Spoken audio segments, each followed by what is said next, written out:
AEW was a 3-hour block of content tonight. You'll notice it is not yet 11 o'clock. I was not watching all 3 hours because I didn't want to watch Rampage, and you can't force me to, no matter how hard you try.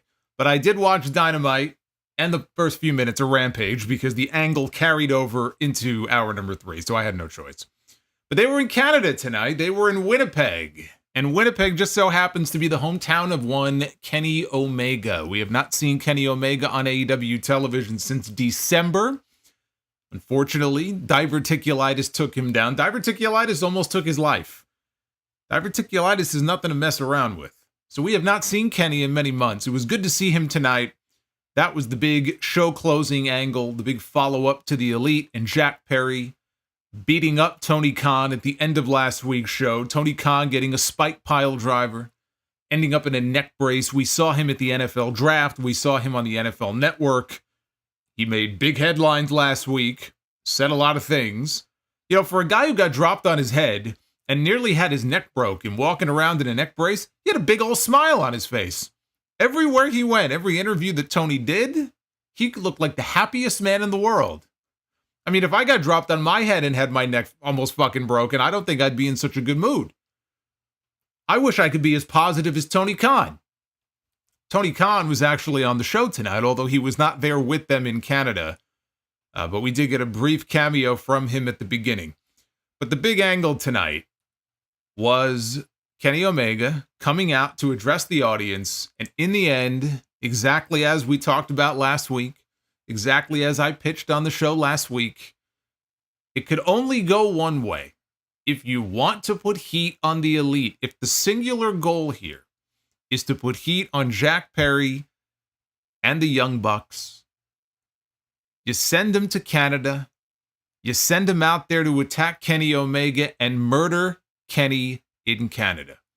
And you send him out flat on his back on a stretcher and let that be his write-off from television. That's exactly what we got tonight. I know some people thought that it might go the other way, that Kenny Omega not being cleared to wrestle, but he is still an EVP. Maybe they would make him something, you know, like the general manager of the show in Tony Khan's absence. And so he would be the force to sort of counterbalance the Young Bucks and Jack Perry. But that's not what they did.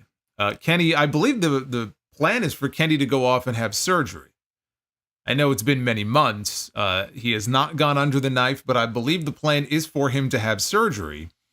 And unfortunately, if that happens, there's no telling how long it may be before we see him back in the ring. It was good to see him tonight. It was a smart angle. It was a very good angle to close the show. I can't sit here and tell you, though, that it was a fire angle. I can't sit here and tell you that it got a ton of heat. It actually was it was weird because they were in Canada, they were in Kenny's hometown, and yet it still felt subdued. You know, people booed. I'm not saying they didn't react when he got attacked and he got laid out, but it felt to me like this should have been an angle that had a lot more heat than it did. And I kind of felt that way about a lot of things on the show tonight. Given where they were, usually the crowds are very up. I remember they were in Calgary last July. They had that swing through Canada, and the building they were in Calgary, I'm not even sure they had 3,000 people in the building, but you listen to the show. If you would have closed your eyes, you would have thought they had 15,000 people. You know, you can get crowds like that up there in Canada. Tonight was not really one of those nights, but I still felt that it was a smart angle. I like the way they opened the show as well.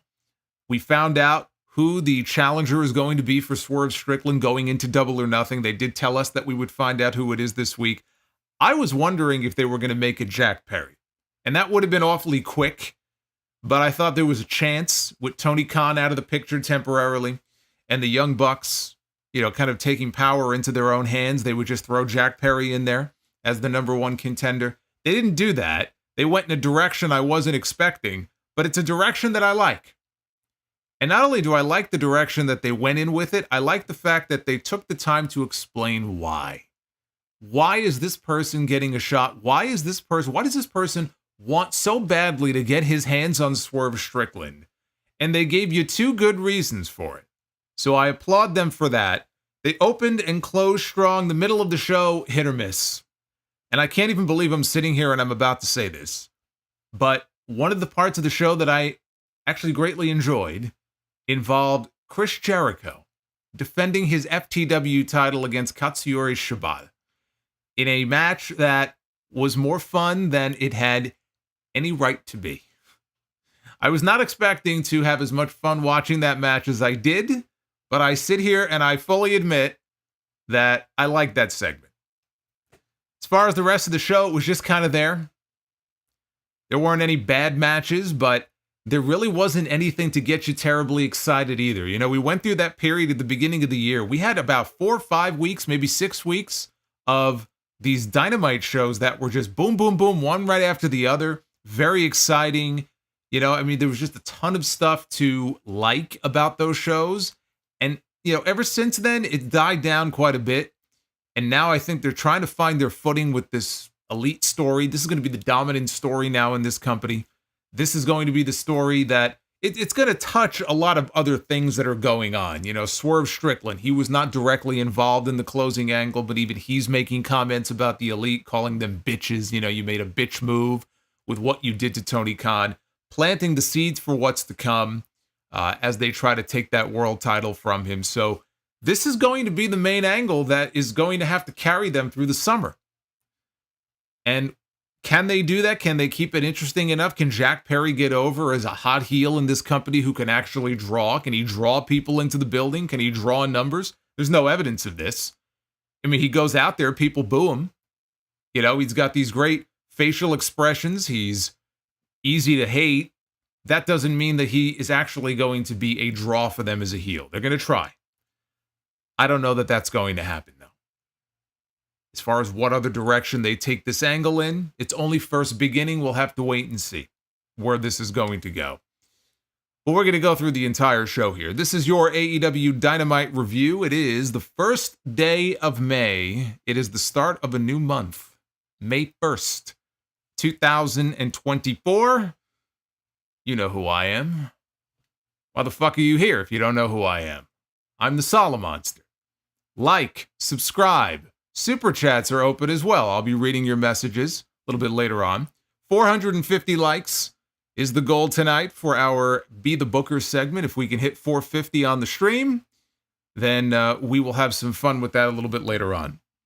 Speaking of fun, before I get into this Dynamite show here, earlier today, there was a very fun announcement that was made. For those of you who are not on social media, perhaps you don't follow me on Twitter. I don't know why you wouldn't, but I guess some people aren't on Twitter anymore. But if you're not on Instagram or anything like that, it was made official earlier today that I will be the new co-host for Tuesday Night Titans, along with JD from New York, on his YouTube channel starting next Tuesday, May 7th. And I'm very excited about this. This son of a bitch kept me waiting 3 weeks. Couldn't say a word. Had to play dumb and play coy and keep my mouth shut. Even though people were asking all kinds of questions and thought I was ignoring them.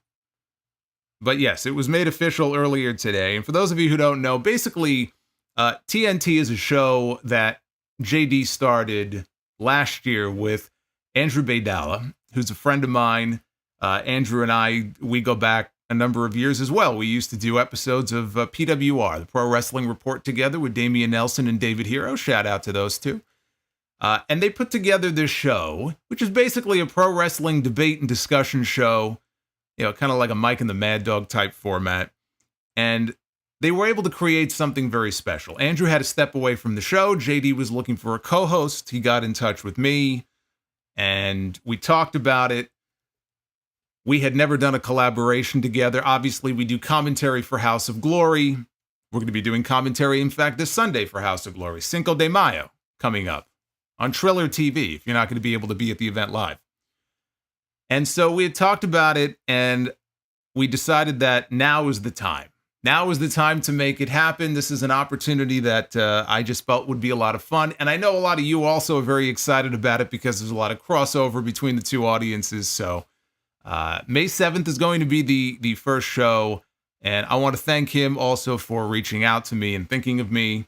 It is very, It is very nice of him to say the things that he has said. Obviously, what he has created on his channel is very special. I think what we have created here is very special as well.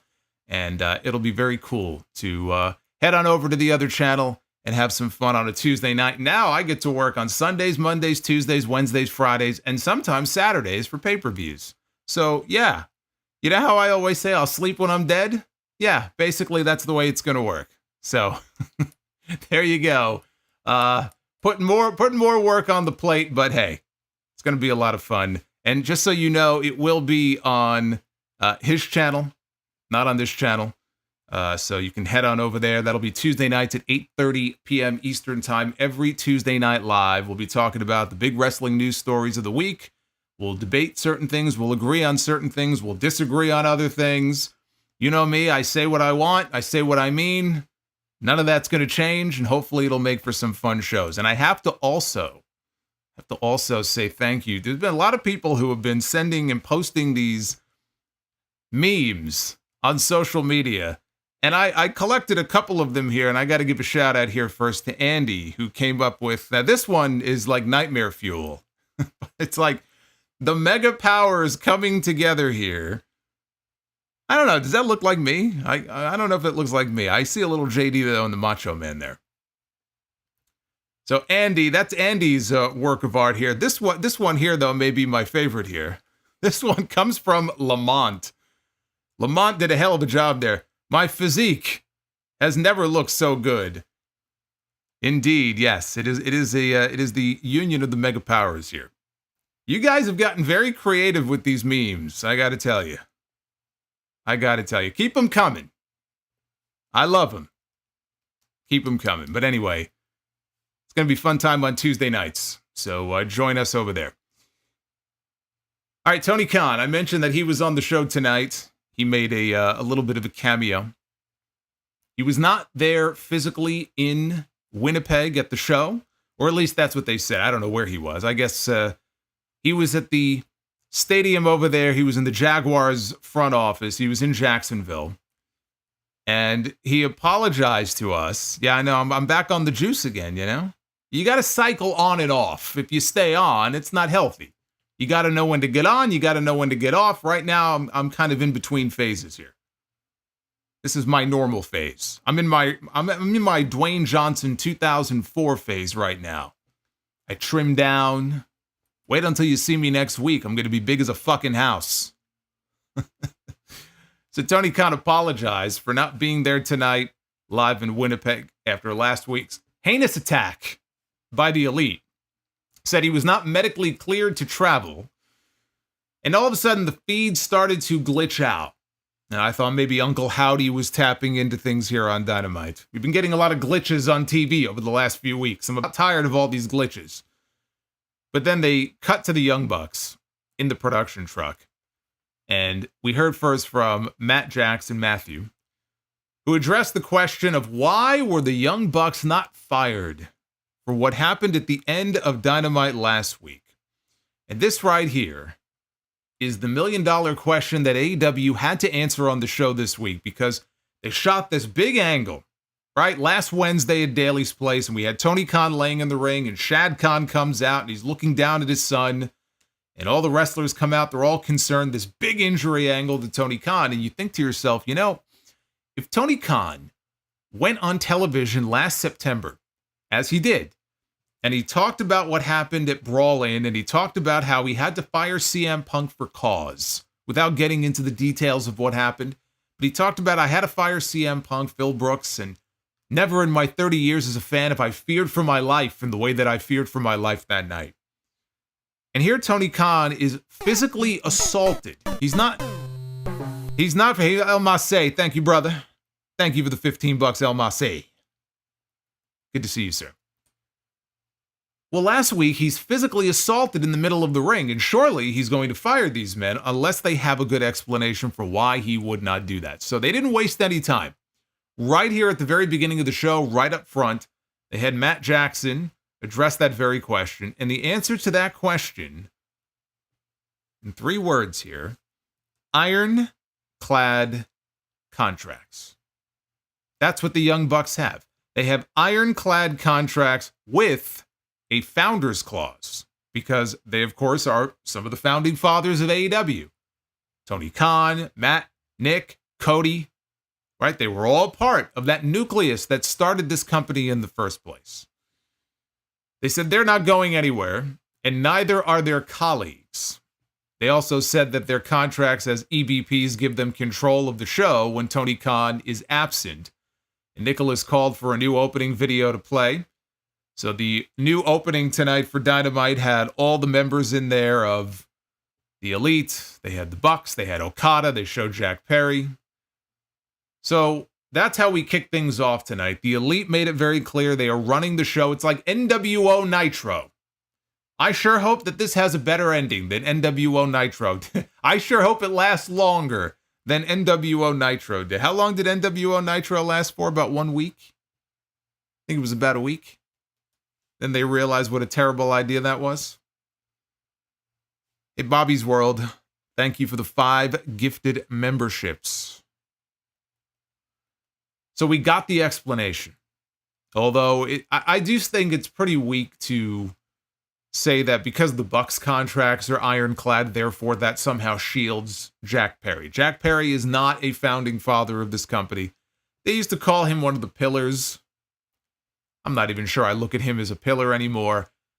He had no protection. So the way they're arguing it is that because the Bucks do, they're basically using their power to say, you can't touch this guy. I think that's a little weak. For the Bucks, it works. For Jack Perry, it's a stretch. But that's the explanation. That's the best explanation that they could come up with because there honestly is no other logical explanation for why Jack Perry would still be employed after what he did last week. Putting his hands on his boss. He didn't spike pile drive them, but he punched him in the gut. He got the party started, but they're shielded by the Young Bucks, so at least we got our explanation. Now, the show proper opened with the brand new AEW World Heavyweight Champion, Swerve Strickland, down to the ring with Prince Nana to address his audience. Unlike last week, we had the new champion here coming out to kick things off. He told the crowd he wrestled on 3 shows in 1 week, which shows that he is a champion that the fans deserve. What AEW does not deserve, he says, is childish, greedy, selfish, power-hungry EVPs who think they can throw their weight around without any consequence. And as he said on Collision, he calls what the Elite did last week to Tony Khan a bitch move. And he said that will be handled eventually. But tonight is about learning who his opponent is going to be for Double or Nothing. And he said, whoever it is, wipe your feet before entering Swerve's house. So the Young Bucks interrupted from the big screen and they said, success has really gotten to Swerve's head. And he had, nothing but bad words to say about the EVPs. He dared even use curse words, right? Which is a fine. The Bucks said that his opponent is actually one of Canada's finest, a former champion. And this man is actually standing right by the curtain waiting to make his entrance. So they wanted you to believe that it was Kenny Omega. They called for this person's music. And instead of Kenny Omega, they played Christian Cage. His music. I'm being told here. I'm being told that JD wants to know, what the fuck am I drinking? Well, unfortunately tonight, kind of like the middle portion of this show, kind of dull, I got water in the mug. I'll make sure we change that for next Tuesday. As Cody Rhodes would say, I may have a libation or two. But for tonight, we're keeping it clean. We got water here. So you can deliver that message to him. Tell him to fuck off. I got a review to do here. So out comes Christian Cage. With the patriarchy, we have not seen Christian since he lost the TNT title to Adam Copeland. Right? Didn't he get wrecked in the nuts with a baseball bat or a board with nails in it or whatever it was that Copeland hit him in the balls with? We have not seen Christian since. But he had Mother Wayne with him, who was looking very fine tonight, I must say. I did not realize how tall she was. There was a moment in the ring where she went face-to-face with Swerve. Now, I didn't check. I wasn't paying attention to her footwear. I know some people have that fetish, but She must have been wearing either heels or boots or something because she was towering over the world champion. Nick Wayne's mom was towering over Swerve Strickland. She must have been wearing something there to give her a few extra inches. Patriarchy comes to the ring. And so he said he had a microphone. And before he could say anything, basically he wanted us to think he was about to speak. And he went like he was about to. And instead he popped Swerve in the face with it. So Swerve recovered. He was able to battle back a little bit. The numbers, though, were too much. Nick Wayne and Killswitch, they attacked him. And they also attacked Prince Nana. Cage hit the Killswitch to Swerve onto the AEW World title. Nana got dropped by Nick Wayne with Wayne's World, which is his cutter move. Cage took the microphone. He said, "There's something that Swerve should know." She had boots on? Okay. All right. I knew she had to have something on because all I did, I was like staring at these two and I said, there's no way this woman could be that much taller than the world champion. It's just not a good look. Not a good look. So Cage brought up the fact, he says he never forgets. And he brought up the time that Swerve, and I think he had, oh my goodness, Dante Fox, AR Fox. Every time I think of AR Fox, I immediately think of Lucha Underground, and I think of Dante Fox before I think of AR Fox. The guy has worked his entire career as AR Fox. He probably worked 2 seasons as Dante Fox on Lucha Underground. And that's what I say. That's what I remember whenever I think of this guy. But I think he was with Swerve when they broke into the barn, when Nick Wayne was rolling around. He was in the ring, right? He was at home, and they broke in and they beat the fuck out of this kid. And they left him laying in a pool of his own blood. And so Christian says he hasn't forgotten that. He hasn't forgotten about the time that Swerve left his son laying in a pool of his own blood. And at that point, if that was the only callback here, I would have liked that. I liked the fact that they had that little callback. I had forgotten about that whole angle. So I like that. I like how they weave that in there, given that he's part of the patriarchy now. But that was not the only callback. He said he also has not forgotten about teaming with Swerve at All In London and reminding us that it was Swerve who lost that match for them. That was the tag team casket match against Sting and Darby Allin. And in fact, it was Swerve who took the losing fall for his team in that match. He says Swerve embarrassed him. Now, Christian said he's been waiting for the right moment to make him pay for those mistakes. And now he went out there and he won the world championship. So there's no better time than now. He said he would end Swerve's title reign and make him a footnote in the AEW history book. So Cage brought up Swerve stating on Collision that his daughter feels like she really doesn't even know who he is. And Christian said that Swerve's daughter won't want to know him once he is finished with him. And when he does, his daughter will finally have a father that she can be proud of for the rest of her life. So he taunted the crowd about the Colorado Avalanche beating the Winnipeg Jets. Of course, that got heat. And then he told Swerve that the pain has just begun. Killswitch grabbed one of Swerve's braids and ripped it out of his head and held it up like a trophy, gave it to Christian. Christian handed it off to Nick Wayne. And what did the crowd chant here in Winnipeg as he held on to this braid? Eat it. They wanted him to eat it. It's one of the reasons I hate cotton candy. It tastes like fucking hair. I don't know how anybody can eat that shit. I really don't. I really don't. Well, he did not eat the braid. I guess they're going to carry it around with them.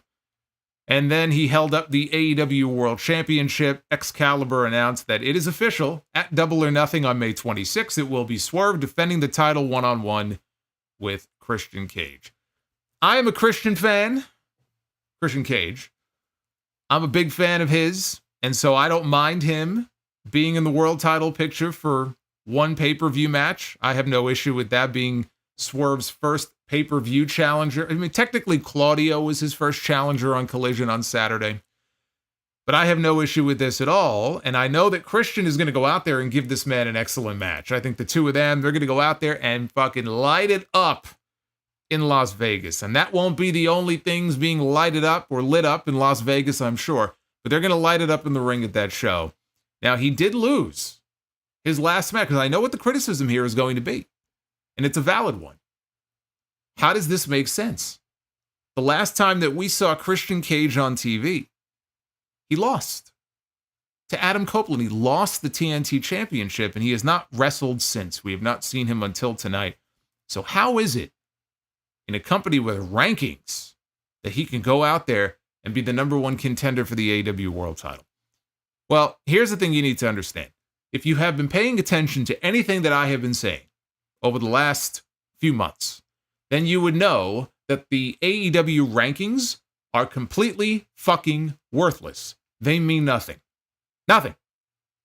Now, I don't know why they continue to use them. They're posting them less and less. They were weekly before.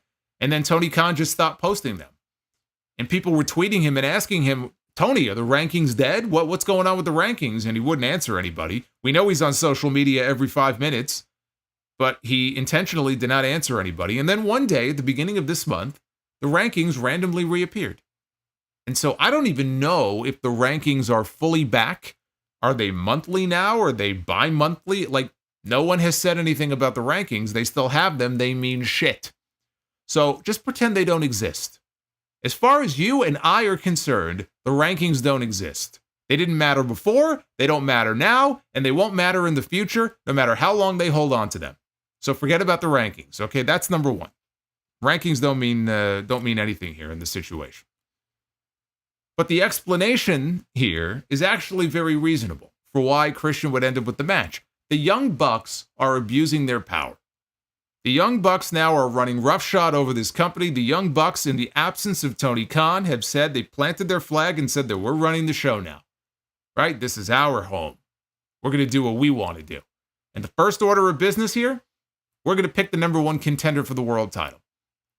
We're going to go with our boy Christian and throw him at Swerve, because Swerve went out there on Collision last week and he said bad things about us. That's it. That's all the explanation that you need. So it's like I said at the beginning of the review. This is going to be their main angle now going into the summer. Everything that they do, it's going to touch other people in this company. It's not just, it's going to affect Kenny Omega. You know, it's going to affect Swerve. It's going to affect anybody who has any cross words to say about them, FTR. This is how it's going to affect Swerve, because they're making the decision about who faces him at Double or Nothing, and they may make the decision for Forbidden Door and going forward about who his challengers are going to be. At one point, we might get Okada being put in there against him. We might get Jack Perry being named number one contender to try to take the title away from Swerve, which is not going to happen. And I think that would be completely fucking ridiculous. Now, the TNT title, that's different. I could see Jack Perry. In fact, I would even advocate for that. If they're all in on Jack Perry as a heel and he's part of the top heel group in this company, then you know what? If Adam Copeland is going to drop that belt to anybody, then it should be Jack Perry. But he should not be in the conversation for winning the world title. So honestly, that is all the explanation that you really needed.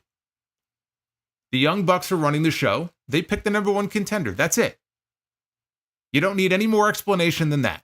It actually fits with the story. And I love the callbacks here because it makes sense that Christian would want to get his revenge. So it's not like a totally random name. He gave you 2 reasons why he would want revenge on this man. For beating up Nick Wayne and for losing their match at the biggest AEW event of all time. 75,000, 80,000, whatever number you want to pick, whatever number Will Ospreay went and got tattooed on his fucking arm, which may or may not be accurate, right? They had a lot of people in the building and they lost. And he could pin the blame on Swerve, and he hasn't gotten over it.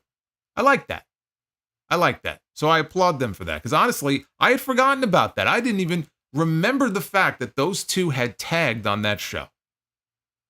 And I'm racking my brain now trying to figure out why, and I can't even remember the reason why. And I want to say it was going to be Swerve and AR Fox. And then something happened with AR Fox. I know he got a lot of heat. I think it was something where he didn't have his passport. Was that the issue, I think? And he got a lot of heat for it. So I think that was supposed to be the match, and Christian just got slotted in there, as I recall things. But the other important thing they did here in this segment that's worth pointing out is, for the second time here, in less than a week, Swerve called out the Elite and said that was a bitch move. What you did to Tony Khan was a bitch move. One of the things that I thought was kind of silly is that Swerve should have come out at the end of Dynamite last week. He should have been among the people who came out to check on Tony Khan. You know, if he thinks it was a bitch move what they did, we know he was in the building. He's the world champion of this company now. We really should have seen him at least walk out there to try to chase off the Elite or show concern for, what happened to Tony. And we didn't see that, but it was important to establish him being in the crosshairs of the EVPs, and that's what they did tonight. So I thought what they did in this opening segment was great. It's exactly what they needed to do, and we're going to get a great match out of it now at Double or Nothing. So I have no issue with that. Hit the deck, everybody. Holy shit. Holy shit. Hit the deck. Look who it is, everybody. It's ABK. It's our boy. Always be killing. It's our boy, A.B. motherfucking K. Hey, Crypto Moments, welcome to the channel. And ABK with a $412 super chat. Yowie wowie. I don't have enough sound effects to show my appreciation for ABK. You are the man. You are the king. The king of the castle. Getting started early tonight. ABK, I was so bored watching the show that I had to turn off the TV because of the crowd. You can't miss your stream solo. Well, of course you can't miss me. How can you miss me? You need to be here with the rest of us. Well, I always got you covered. You don't got to worry about that. If ever you're bored by any of these television shows, you know that I will have you covered here on the street. ABK, man, again, salute to you. $412 super chat bomb. That's the way you want to start out a new month on YouTube. That's how you want to kick things off. Love it. Love it. From Christian, we go to Copeland. Adam Copeland, the man who beat him to become TNT champion. He also, by the way, seems to be growing his hair out. We'll see how long that lasts. I could tell just looking at the back there. He's almost got a little rat tail going on there. Defending the TNT title against one of the members of the House of Black. Now, they did not formally announce, coming into the show, which member that it was going to be.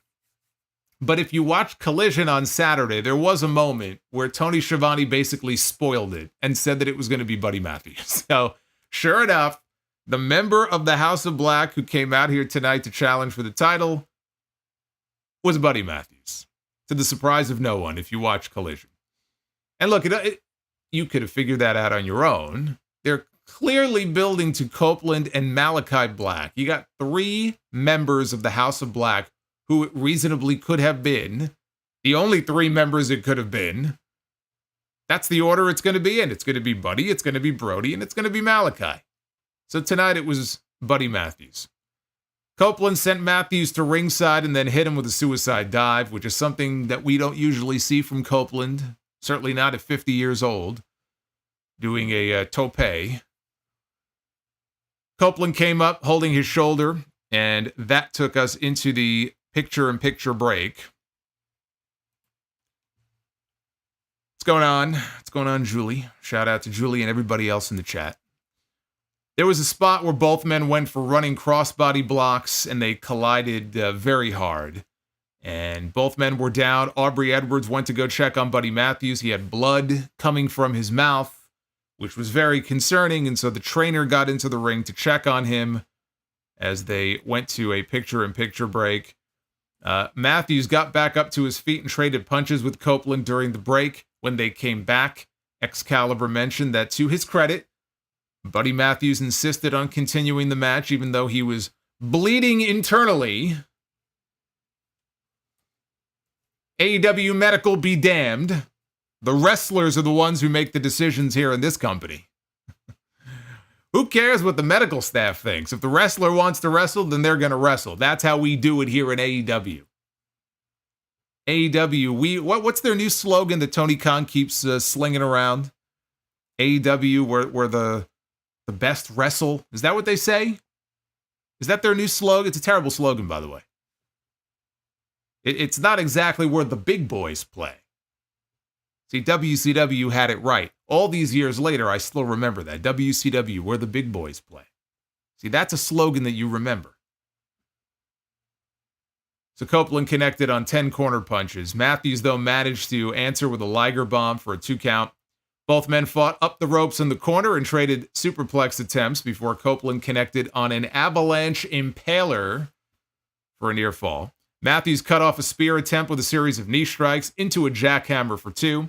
Matthews then quickly transitioned into a crossface. Copeland escaped into an angle slam. Justin Roberts announced the 20-minute time call, and Copeland missed the spear attempt. He ate a go-to-sleep instead. Matthews missed a curb stomp that allowed Copeland to finally connect on a spear, and he pinned him to retain the TNT title. After the match was over, Copeland looked like a man possessed, right? The match was over, and he had already won, and he starts to rain blows down upon Buddy Matthews. He is pummeling this man.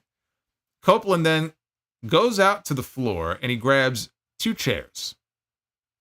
After a chair shot to the back, Copeland was about to deliver a concerto to Buddy Matthews, a one-man concerto, but the lights went out. Just as Copeland was contemplating what he was about to do, Tony Khan did not pay the electric bill. The lights go out, and it's pitch black. And when the lights eventually come back on, Malakai Black is standing in the ring right next to Copeland. Copeland sees this. He's spooked at first. They're staring at each other, and Malakai is telling him to go for it. He is actually telling him to go ahead and hit Buddy Matthews with the chair. Now, he's saying, do it, do it. Now Buddy Matthews, kind of woozy. He's on his knees. He's begging for it. He's telling Copeland the same thing. Go ahead and hit me.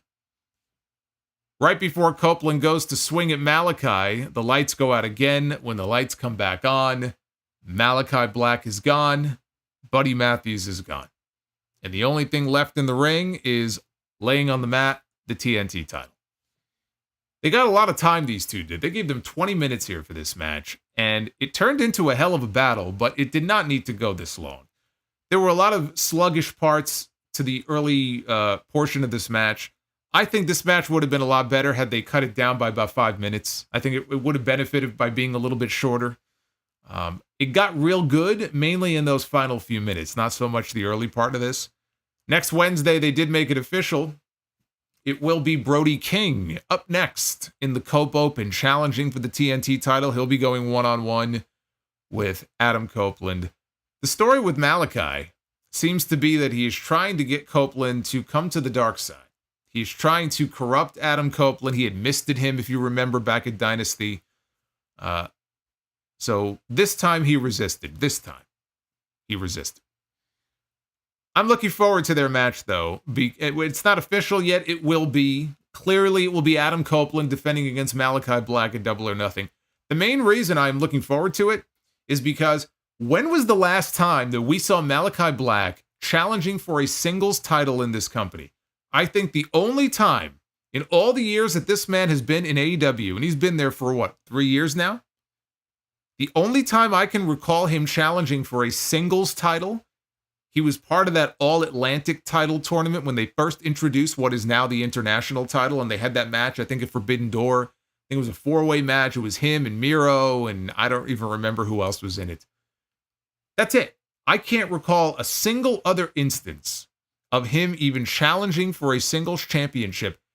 You could probably count on 2 hands in the 3+ years he has worked for this company the number of singles matches that Malakai Black has had. And it has never been explained to me why that is. And when people started to talk about, well, maybe he's hurt, right? He had a very bad back injury there for a while. Maybe it's his back. Maybe they're protecting him. Maybe he can't go in singles matches anymore. And he pushed back on that very hard on his Instagram. I remember he posted a reel or video, whatever. I'm not hurt. I'm not injured. And, hoping that people would stop spreading rumors. But, I mean, what do you expect? When you have somebody as talented as him, who came into the company with so much fanfare, who came into the company, put down Cody Rhodes, and you look back at the last 3 years of his career, and you could barely find any examples of him wrestling singles matches. They have stuck him in trios and tags. People are going to start asking questions. I mean, that's only sensible. And when they don't get any answers, people are naturally going to think, well, maybe there's an injury. Maybe there's something going on here. I can't figure it out myself. If it's not an injury, I have no fucking idea what's going on. Other people have said, oh, they're protecting him. And he says, nope. And he's always had this answer like, well, I don't know. It's almost like, well, ask Tony. I don't know. But it just doesn't make any sense to me. So here we are now. And it looks like they're priming him for a big singles match at Double or Nothing for the TNT title. It's a spot that we haven't seen him in before, which is just crazy to me. Keith Lee, I can understand because Keith Lee has been plagued by injuries since day one when he first came into this company. But for Malakai, I just don't understand it. So I'm happy, finally, to see him challenging for that championship. And there's a chance he could win it. It's still early yet. We got a month to go, a little under a month until Double or Nothing. As we get closer, we'll see, what the feeling is, whether or not it feels like they're going to put the title on him or not. I certainly wouldn't mind it. I don't know if he's the guy, though. I keep going back to Jack Perry in my mind. If they want to put a title on Jack Perry, that TNT title is perfect for that. So maybe it's one of those two.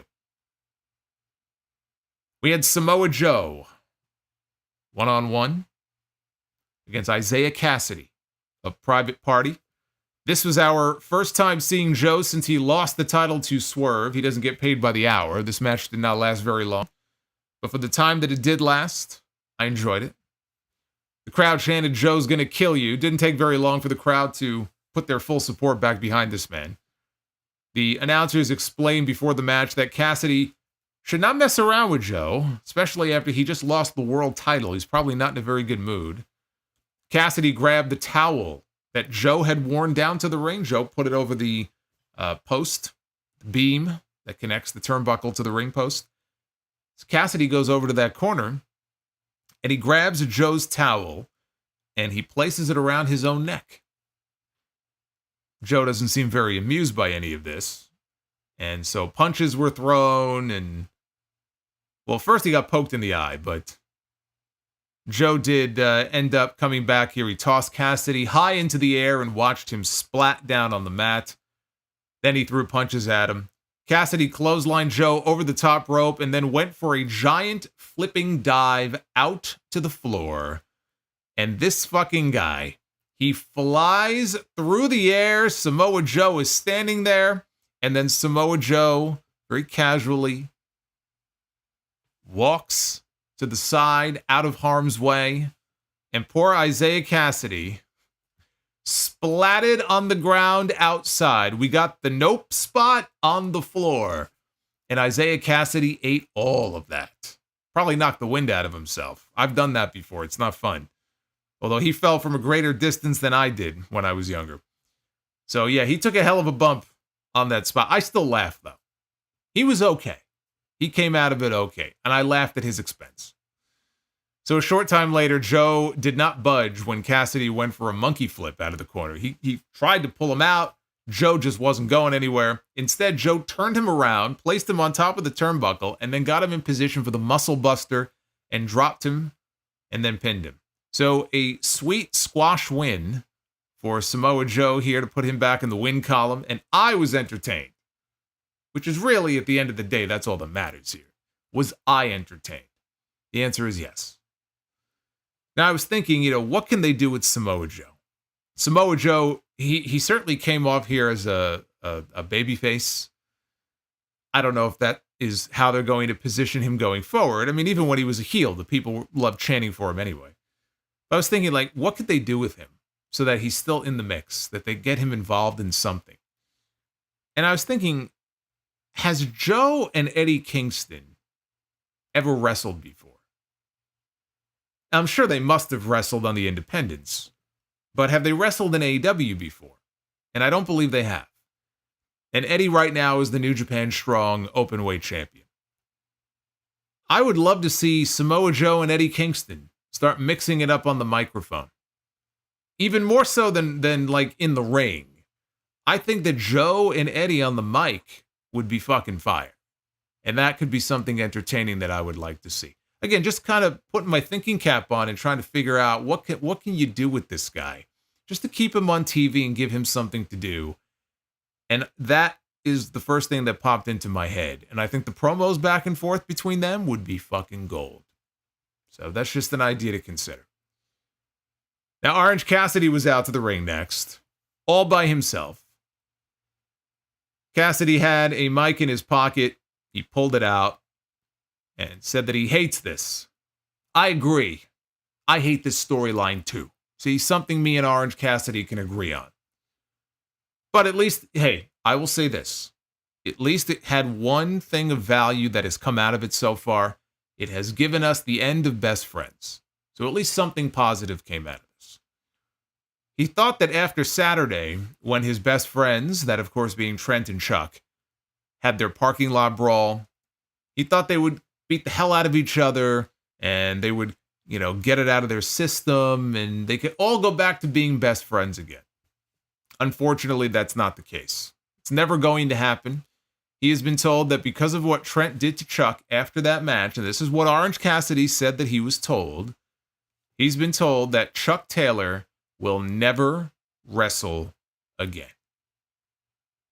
A moment of silence for Chuck Taylor. That's enough. So now he says that he is in the ring all by himself to tell Trent that the next time, and then he gets cut off before he could finish his sentence because Trent Beretta walks out on stage, says that there he is, Cassidy, making things all about himself again, trying to make it all about, and as he's talking, here comes Orange Cassidy, who had taken the glasses off. Now, when he takes the glasses off, he's in serious mode here. So he was not going to let Trent finish his thought. Cassidy leaves the ring, heads up the ramp. Security comes out to get between them.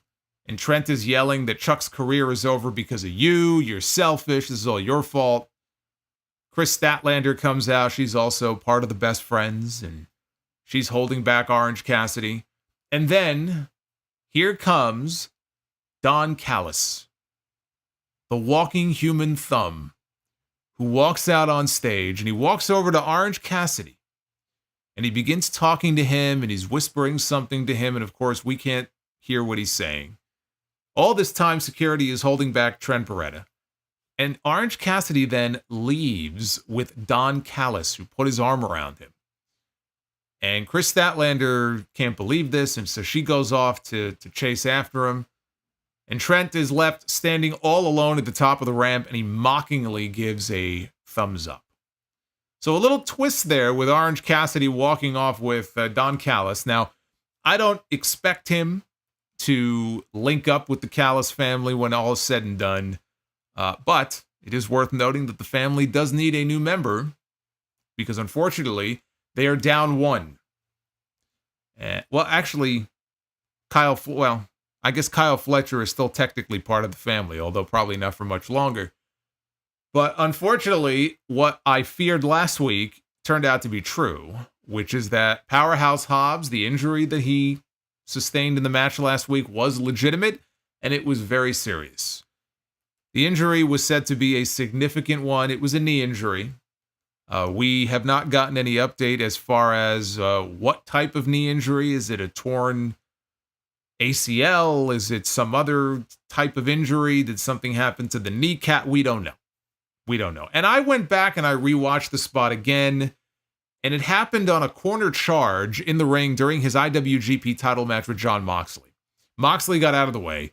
The knee that he was, selling, the knee that apparently got hurt, it didn't look as if it went into the turnbuckle. So again, that's what makes me think maybe he tore something as he was running in. Clearly, he was in legitimate, significant pain.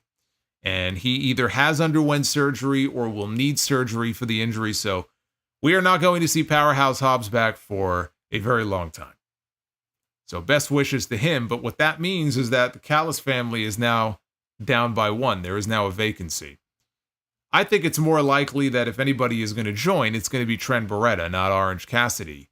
But I do wonder about Chris Statlander. Now, I thought Chris Statlander was going to be healed by now, the way things were going with Willow and TBS title program, and then Mercedes comes in, and it just felt to me like Statlander may be going heel. That hasn't happened yet. Still could. But I hadn't given any thought to the possibility of Statlander maybe linking up with Trent, and both of them join the Callis family. Now, would that be a net positive for them or a negative? That remains to be seen. But I do wonder, because they made the announcement, Cassidy and Beretta are going to have their match on Dynamite next week. So whatever angle they're going to shoot is very likely to happen next Wednesday. And I do wonder if Statlander would possibly join the Callis family as well. Then they get their female member in there. It's just a thought. We'll find out next week if they go in that direction. Now, Renee was in the back with the EVPs, the Young Bucks, who said that, yeah, you know, and before I go on here, somebody made a comment in the chat about these injuries. And look, injuries happen in wrestling all the time. WWE is plagued by injuries right now, too. It's not like AEW is the only company to deal with this. But AEW really has been besieged by injuries. And I was going through the roster the other day, and it's actually amazing how many names are out right now and have been out for a while with injuries. You know, you have MJF, who's been out for many months. Adam Cole, who's walking again, but he's still hurt. Miro, I don't know what's going on with him. Apparently he's healing slower than expected. Hobbs now goes down with this injury. Jamie Hayter's been out for almost a full year with a shoulder injury. Britt Baker's been out with a bad back. And I know I'm missing some people. Jeff Hardy got concussed by Sammy Guevara. I don't think we've seen him ever since. Darby Allin, he broke his foot. Then he got hit by a fucking bus. Tony Khan gets dropped on his head. My God. Kenny Omega talking about having a colostomy bag. He might die. This is ridiculous. I mean, this company has really been snake bitten with injuries. And it really hits home the benefit of them having such a deep bench the way that they do, that when they get hit by injuries like this, they still have plenty of talent on the bench. And not even really on the bench. I mean, they have a lot of talent, period, who can step in and fill those roles. Lucky for them. That's the benefit of having so many people on the roster. Now, there are pros and cons to having too many people on the roster, but that is one of the benefits, that when people get hurt and they go down, other people can step up and the show goes on. But yeah, no, they've definitely... Look, if Tony Khan has his book, remember the book that he showed, Roads to the Top? He has like a booking book, maps everything out. He may have plans written out for, you know, half the people now who are on the injury list. Then you've got to recalibrate. You've got to pivot in a different direction. It's not an easy job. Hobbs just seems like somebody who can never really get going. And in the past, it hasn't even really been his fault. That's been the booking more than anything. But then this injury hits, and who knows? He could be gone for the next 9 months. So it sucks, but it's the nature of the game. So Renee was in the back, as I was saying, with the Young Bucks. And they said that, hey, you've been killing it. How's the family doing? How's John doing? Nick says that, we've already had too much TV time tonight. So I think what we're going to do is we'll give some to our friend, the scapegoat, Jack Perry. The Bucks walk off and Jack Perry walks in. And he says, I meant what I said last week. And I did what's best for AEW. Tony Khan is the one who made me the scapegoat. It was a sacrifice I was willing to make, as sacrifices should be made by everyone. We are now in a new era, the era of the elite. Then we had the learning tree, Chris Jericho. I love how they have leaned into this. He is so insincere. From the moment that opening riff of his theme song where he says, I'm the learning tree. It's just the most corniest, cheesiest fucking thing. But you know what? Just lean into it. Just lean into it at this point. You may as well. At least maybe you'll make it mildly entertaining. So he's got this big fucking grin on his face. He comes out there. He's got his FTW title. He's in a great mood. he was out to defend against Katsuyori Shibata. Jericho has also a new, like a Videotron when he comes out. It says the Learning Tree on it. So he was cheered a little bit. You could hear the cheers. They were in Canada. His father, Ted Irvin, was in the front row. I've met Ted. Ted's a nice guy. And Taz on commentary talks about the fact that Hook has not been medically cleared yet. And he took issue with the fact that Jericho put a Learning Tree plate, because they got a zoom in of the FTW belt. And there's a little plate called the Learning Tree that he basically had fixed onto the center plate of the championship. Taz sounded more upset about Jericho desecrating his belt than he did Jericho trying to murder his son. Like, he was hot about the fact that Jericho would do that to the FTW title. So Excalibur pointed out something that I thought was pretty interesting, actually. In his entire career, Shibata's been wrestling for 25 years, okay, minus the time off from the injury that almost killed him after, as per Dave Meltzer, they took his brain out of his head. But that aside, he's had a 25-year career. In those 25 years, tonight was the very first time that Shibata has ever been in a no disqualification match, which is actually pretty amazing. And you don't find too many of those, I guess, in Japan. It's not like they're having no DQ matches every week, but I still think for a 20-plus year career to not have a no-holds-barred match or a no-DQ match is pretty unique. Jericho pulled out, at one point, a black bag from underneath the ring.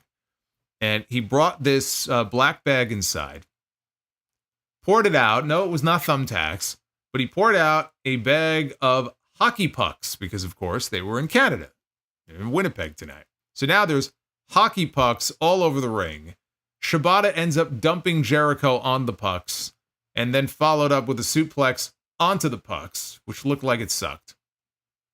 We got a picture-in-picture break, and all throughout the break, we got one long, prolonged chop fest between these two men. I hope that Bret Hart was not watching, I'm sure he wasn't, but I hope Bret Hart was not watching Dynamite tonight. If Bret Hart saw this, he would throw up.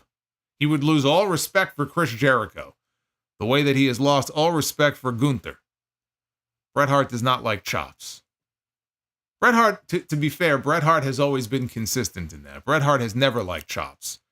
And he has talked about, even when he worked with Ric Flair in the WWF, he had a policy of one chop. He would allow one. Now, I'm pretty sure when they wrestled for the title and Bret won the belt, I'm almost positive there was more than one chop in that match. But Bret has said that he had a one-chop policy when it came to Flair. He would allow one, and that's it. So at least the man has been consistent with it. But Jericho's chest, it was beat red. It was bruised. You can see he was bleeding under the skin. Jericho caught Shibata in the walls of Jericho. There was also, I should mention, a lion salt in here where Jericho was very far away. I don't know why he thought that was a good idea. The distance was just too great. He should have dragged him in a little bit. Went for the lion salt, and it looked like his knees came right down on Shibata's knees, almost like kneed him in the crotch. But he put him in the walls of Jericho. Shibata rolled under Jericho, and he applied a figure 4 leg lock. Jericho reaches over, and he grabs one of the pucks. And he takes this hockey puck, and he throws it right at Shibata's face to break the hold. And he succeeds. He does break the hold. And I'm sitting here going, fuck. So what are we thinking here? Gimmicked puck or no gimmicked puck? For his sake, I certainly hope it was gimmicked, because I will tell you, these things right here, these things hurt, okay? You hear that? Yeah, I still have it. This hockey puck right here, I could kill somebody with this. Where's that barbed wire bat that Oz and Glorious mailed to me? I don't even need that barbed wire bat. I could just use this. These things fucking hurt. So for Shibata's sake, I certainly hope that was a gimmick puck. See, you get visual aids here on the screen. You never know what I'm going to have here in my hand.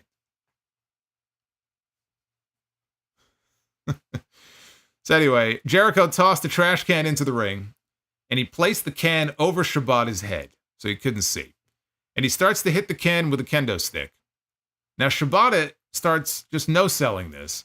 And he begins like some sort of horror movie villain.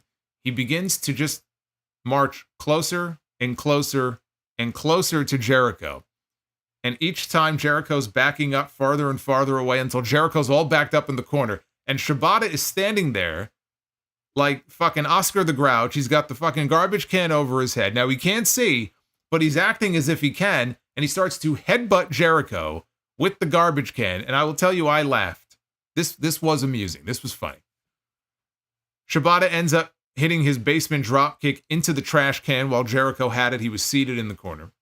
Shibata grabbed a pair of kendo sticks, tossed one to Jericho, and then Shibata took a seat on the mat with his kendo stick, and he told Jericho to take a seat. So now they're both sitting cross-legged, each with a kendo stick, and they began to whack one another with their sticks. Back and forth they went. Shibata got the better of it, placed his kendo stick between Jericho's legs, and then hoisted him up and dumped him on the pucks. Shibata went to ringside. He pulled out a table to a big pop, placed it in the ring. Shibata put Jericho in a sleeper hold and then turned Jericho around and chopped him. He set up the table, and then here comes Big Bill. Now remember, Big Bill last week was auditioning for a role in whatever Jericho's new heel faction is going to be. What a fucking concept, by the way. Jericho leading a heel faction. There's something we've never seen before. So Big Bill comes out. Now again, it's FTW rules, which means there are no rules. It's no disqualification. He comes into the ring. He hits Shibata with a big boot. And then Bill chokeslams Shibata through the table and onto the pucks. Bill leaves the ring. Jericho crawls over. He covers Shibata in the rubble of the table, and the referee counts the pin. Chris Jericho retains the FTW title. I actually enjoyed this. Can't even believe I'm sitting here and saying this, but I enjoyed this. Once all the plunder came out, I really didn't think I would, so I knew what to expect here. But it's probably for the better at this point with Jericho. Right? I mean, you can send Jericho out there to have just regular matches. Or do you send Jericho out there and just have all the smoke and mirrors and the garbage cans and the tables and the chairs and the fire extinguishers and the ice cube trays and the hockey pucks and the baseball bats and all that stuff? For him, it's probably for the better. You can do a lot of different things with it, make it somewhat interesting. But they mixed in some hard-hitting stuff as well, which Shibata is. Shibata can hit very hard when he wants to. So they ended up having what I thought was an entertaining match. Big Bill, though. Big Bill wants into the Jericho Vortex. This is a no-no. No one who gets sucked into the Jericho Vortex makes it out quite the same.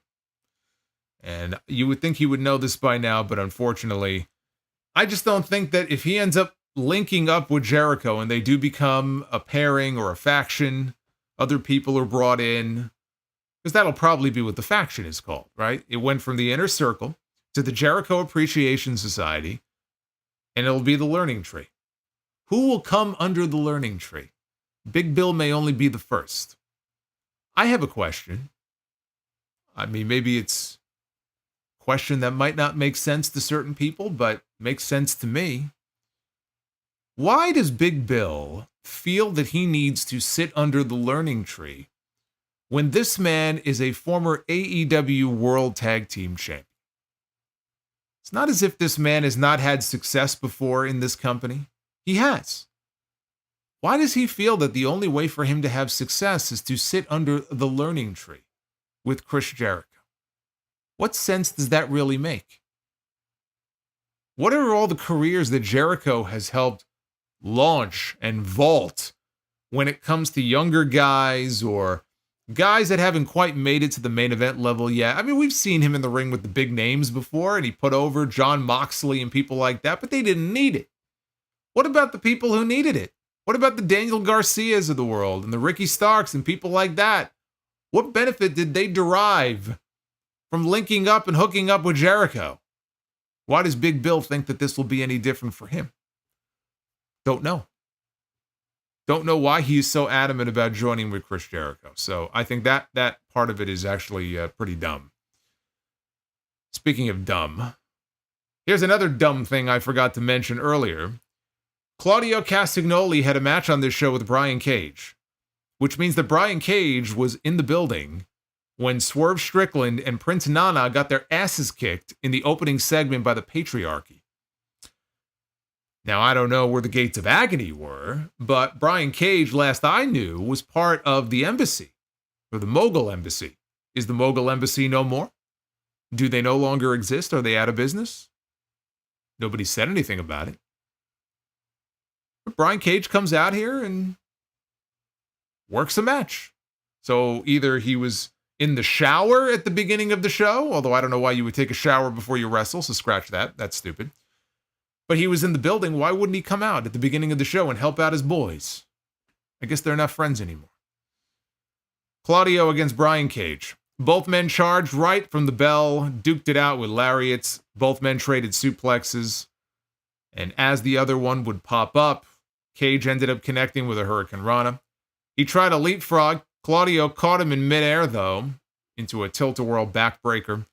There was a stalling body slam and a double stomp that led to Claudio trying for some punches in the corner, but Brian Cage sent him to the apron, and then that allowed for him to hit his suplex from the apron back into the ring.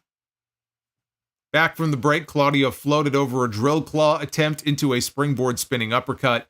Both men traded big boots until a thrust kick from Claudio led to a tiger feint kick and a discus lariat, as Cage had done to him earlier in the match, so he returned the favor with the 619 and the lariat.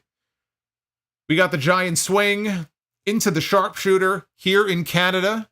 It's in the contract. You can't run a show in Canada without having at least one person utilize a sharpshooter on the show. Tonight it was Claudio, and he won with it. He got the tap out on Brian Cage, and Claudio wins with the sharpshooter. The powerhouse match of the night right here between these two guys. They went at it. They did not waste any time. Like two big bulls coming together. And the crowd was into it more than they were for most things on this show, believe it or not. You wouldn't expect that because these two men have not really been positioned in any major way recently, although Claudio did just wrestle Swerve. He lost on Collision for the AEW World title. The match was good. I don't know why they had this match on the show. They had 3 hours tonight. They followed with Rampage. This felt to me like a Rampage match. I don't know why this was on Dynamite. You had two matches here, almost back to back, where you had two men in Samoa Joe and Claudio who both recently lost to Swerve Strickland, and they were looking to rebound from those losses. Joe did in his match earlier, and it was a short match. It was 3 minutes. These guys, they gave them 10 minutes to go out there and just have a match so that Claudio could get some momentum back and could get back in the win column. You didn't have to do this on Dynamite tonight. You could have put this on Rampage. It felt out of place that you would need to have two matches that basically serve the same purpose. But in terms of Claudio and Cage, it's not like it's leading to anything else. It was just a match. So I thought that was strange. I didn't think we needed both of them on the same show. Mariah May. Oh, the lovely Mariah May. 1-on-1 with Serena Deeb. Both women got entrances. Mariah came out to Toni Storm's old music with Toni and Luther in her corner. Deeb put May in the Paradise Lock, a Sonata special from New Japan. And I feel like the Paradise Lock is one of those moves where you either really, really, really hate this move or you're amused by it. I tend to fall in the latter category.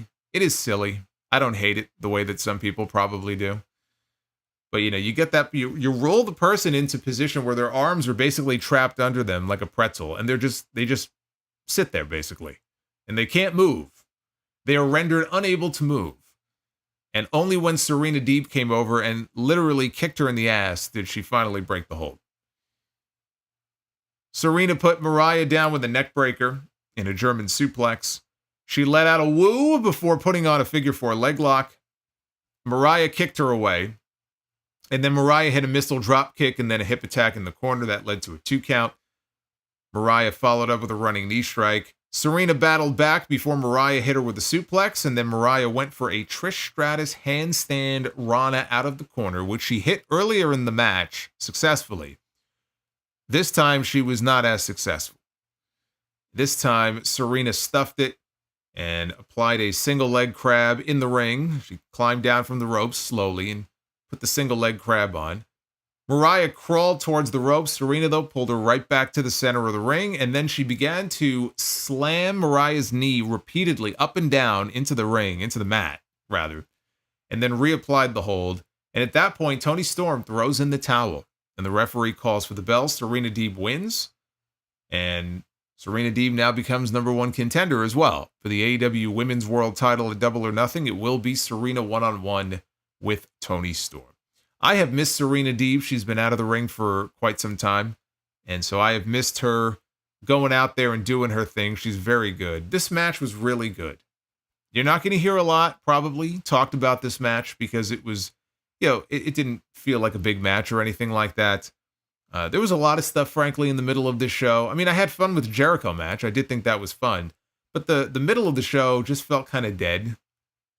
That's why I said the opening segment was really good. The closing segment was really good. Everything in the middle was hit or miss.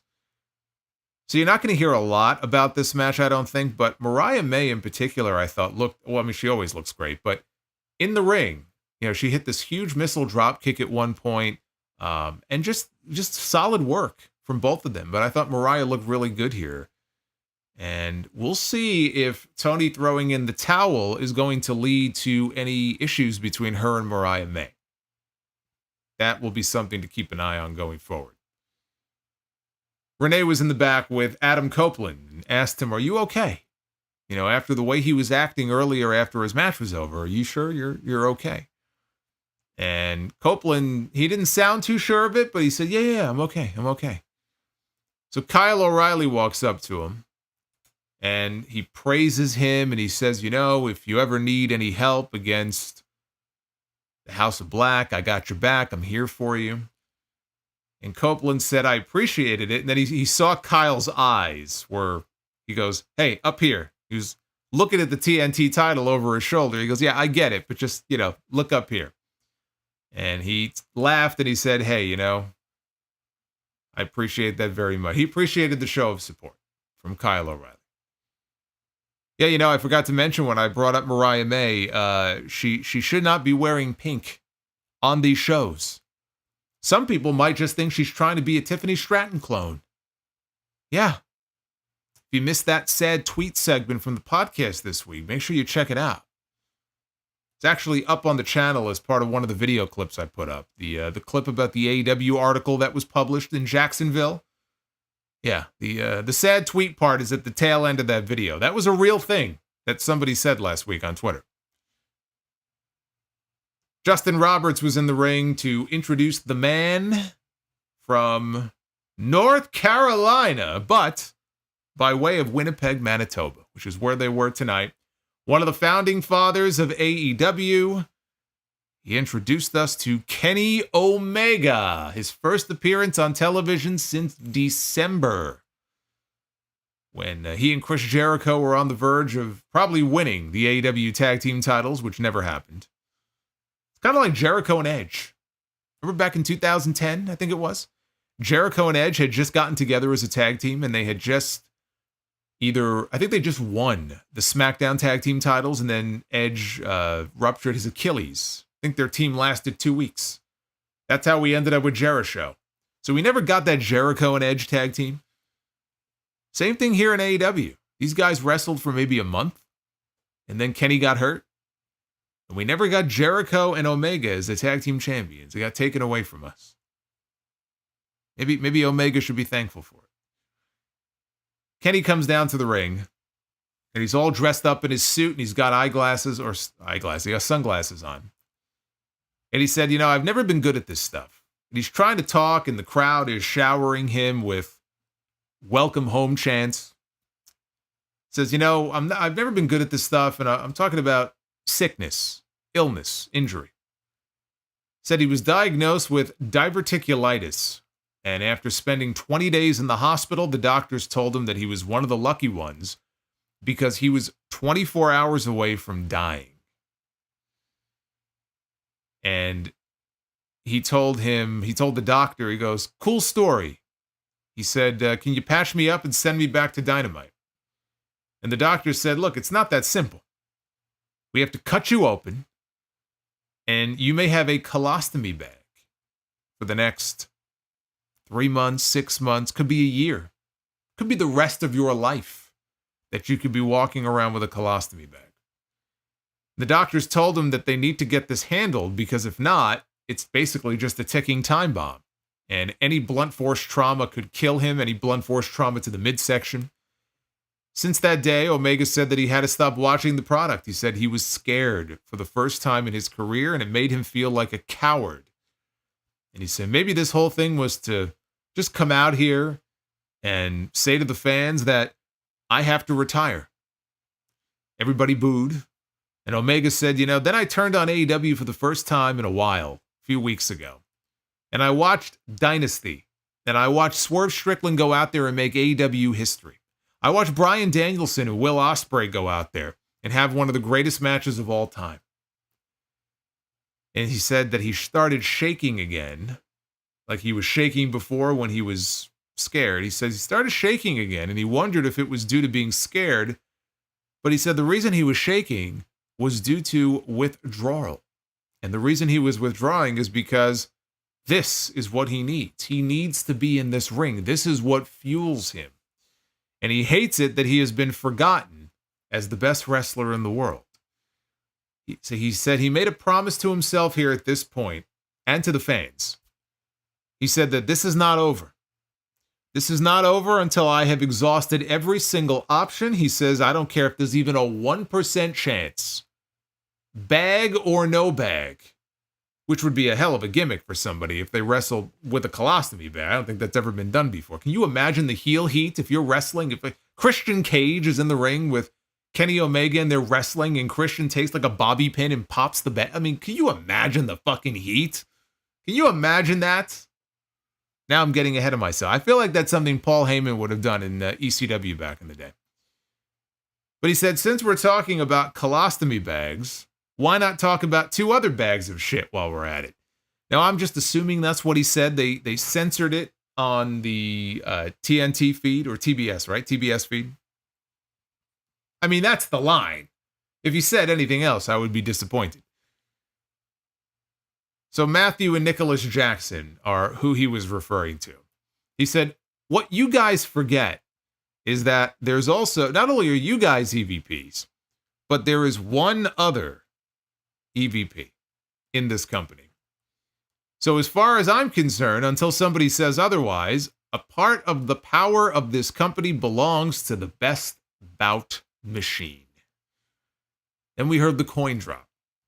And out comes the Continental Champion, Kazuchika Okada. Down to the ring, we get a face-to-face in the middle of the ring with Omega and Okada.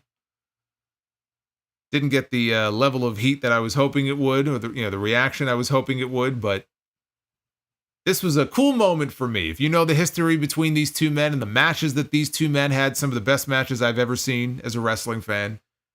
Omega, Okada. So to see them face-to-face in the ring was quite the moment here. And Omega said, the Rainmaker, the best bout machine. Said, it's funny, we had a bit of a rivalry over in New Japan. What do you say, give me a couple of months and we'll settle it right here in an AEW ring. Says, how does that grab you? And Okada said, I'm sorry, Kenny, I'm the best bout machine now. It's like saying, I'm the captain now. And as he says that, Jack Perry, he blindsides Omega from behind and knocks him down. Now he's got a chair. And he clears off a couple of security geeks with it when they try to jump up on the apron to come inside. Kenny's back up. He ducks a chair shot attempt, and he delivers some punches and then a snap German to Jack Perry. But he grabs his midsection as he, completes the move. So then Omega, he kind of rips open his shirt, Still in good shape, for a guy who hasn't wrestled in months and could be having intestinal surgery soon. He's kept himself in shape. So he's about to go for a move. As he hits the ropes, though, Okada grabs his foot, and that distracts him. And when he turns around, Perry blasts him in the gut with a chair. And down goes Kenny. And this was smart the way that they did this, because the first thing you need to do for the people who don't know, why Kenny Omega has been out and how extensive the injury really was and the nature of the injury. They had him come out. He mentioned diverticulitis. He mentioned the fact that one blow to the midsection could be fatal. It could cause all kinds of problems and complications for him. It could be career-threatening or life-threatening. So they established that, and then they have Jack Perry come out and hit him in the gut with a chair. So, of course, the boos rain down upon Jack Perry for that. People are not happy. Now here come the other EVPs. Matthew and Nicholas come down to the ring. They're looking all concerned. They back Perry away from Omega. Kenny begins to crawl over. He is pulling on the Bucks to pull himself back up to his knees. And it just so happens now that he is in an upright position on his knees in between the two EVPs. And so you can imagine what followed next. Of course, we got the EVP trigger, and down goes Kenny Omega. Okada picks Kenny up. It looks like he's setting up for a Rainmaker. FTR's music hits. And I can't even really say that they ran down to the ring. They kind of took a leisurely jog down to the ring to chase off the heels before they could do any more damage to Omega. Medics got in the ring. I think they were, maybe they weren't medics. I don't know. They had headsets on, so maybe they were part of the production crew. But they had some officials get into the ring to check on Kenny, and they brought out a stretcher after this. But that was the last we saw of Kenny Omega on Dynamite, because that's the point where Dynamite ended. And then they went to black for about 3 seconds, and then Rampage started. So the angle was not over yet. So now Rampage has begun, because they had 3 hours tonight because of the sports. It's, Rampage is being bounced around like a rubber ball here. And they bring out a stretcher, and they load Omega, who's in great distress. He's in great pain. They load him onto the gurney. They strap him in. They wheel him out of the arena to the back. And FTR is with him. So the camera follows Omega on the stretcher and FTR to the back. When they get to the back and they're almost at the ambulance, the Elite are there. And the Elite attack FTR. They get jumped. Omega is helpless because Kenny Omega is still tied down to the stretcher. Can't move, right? Can't do anything. So now the Elite walk over to him, and the Bucks say, look, it's nothing personal. We just want to change the world. And they push the stretcher over, and Omega falls off. Well, I guess they must have unbuckled him, but they push the stretcher over, and Omega falls over hard and hits the concrete floor. And that was the end of that angle here at the beginning of Rampage. It wasn't exactly a murder, but as I said last week, if you want to put heat on Jack Perry and the Elite, you murder Kenny Omega in Canada. And that's basically what they did. And I said, you send him out on a stretcher. That's exactly what they did. And that's what they should have done. Because if Kenny is going to go away for a while and have surgery, this was their way of writing him off of television. If you're going to write somebody off of television, now unless you're going to make him the new babyface authority figure in the absence of Tony Khan, that really doesn't work, though, because Tony Khan literally opened the show tonight in his neck brace, sitting in Jacksonville. It's not like the man can't work. It's not like the man can't remote things in and communicate with people. It's not like he is unable to speak. He is unable to feed himself. He is unable to wipe himself, right? He's conscious. He's got a big smile on his face. They don't need a babyface authority figure. Tony Khan can manage the show remotely. So that wouldn't even really make a whole lot of sense. People were throwing around all kinds of ideas. Omega could be the GM. Sting. They could bring Sting back. Let the man retire, for God's sake. I saw so many people talking about Sting this week. Sting just had his retirement match not even 2 months ago. That was like a few days shy of 2 months is when he had his retirement match at Revolution. Can this man enjoy his retirement for a while before they try to drag him back into the fold to do something? I mean, it's too early anyway to even think about that, right? I mean, they just shot the angle last week. You need to let it breathe. Even if you're going to have somebody else step in, you got to give it a little bit of time. Let the heels run roughshod for a while and think like they own the place. And then you can lower the boom and you can bring somebody in if you want to in that spot. But by then, Tony Khan should be okay. He'll be ready to travel. So you don't need a babyface authority figure. Then again, I have no interest in seeing Tony Khan become a regular character on television going forward. So if the choice is Tony Khan or picking somebody else to be in that role on TV, then I would consider picking somebody else. Just because I don't think he has any business being in a recurring role on this show. I mean, as awkward as he is, he can be amusing in that way, but I feel like that would get very old very fast, I feel like. That was kind of like Mike Adamle in WWE. And it's kind of sad now to look back on it because so many people made fun of him at the time, and it turned out he had all kinds of CTE and I don't know if he has Alzheimer's, all kinds of issues that I guess were affecting him then that we didn't know about. But he was terrible. I mean, as a television figure for the role they had for him, he was terrible. So what they did was they leaned into it, and it turned into a joke. So people could kind of like mock him for it, but like it was part of his job. Like now it was being done on purpose. But after a while, it got old. Like the joke was old. And it just became awkward. It's like, why is this guy on television? And he's clearly not fit to be doing what they have him doing. I remember he would literally walk out there and he would have the script in his hand and be reading from it right there on camera.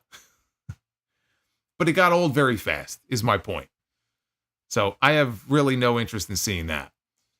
I thought that as an angle, though, it was very good. It's a very good angle. It just didn't have as much heat as you would have expected being in Winnipeg, being in Kenny's hometown, seeing him get attacked in that way.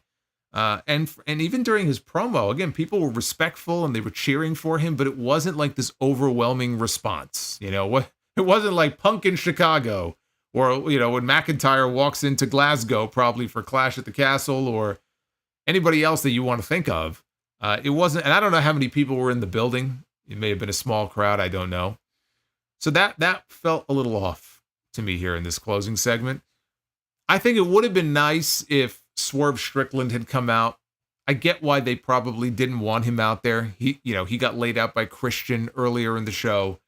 His issue is with Christian and the patriarchy. So I understand that, but for a guy who's going around saying stuff about the elite, doing bitch things, and it was a bitch move to do what you did to Tony Khan, he's stepping up to them. And so it would have been nice to have him come out with FTR to chase off the heels. But they didn't do that.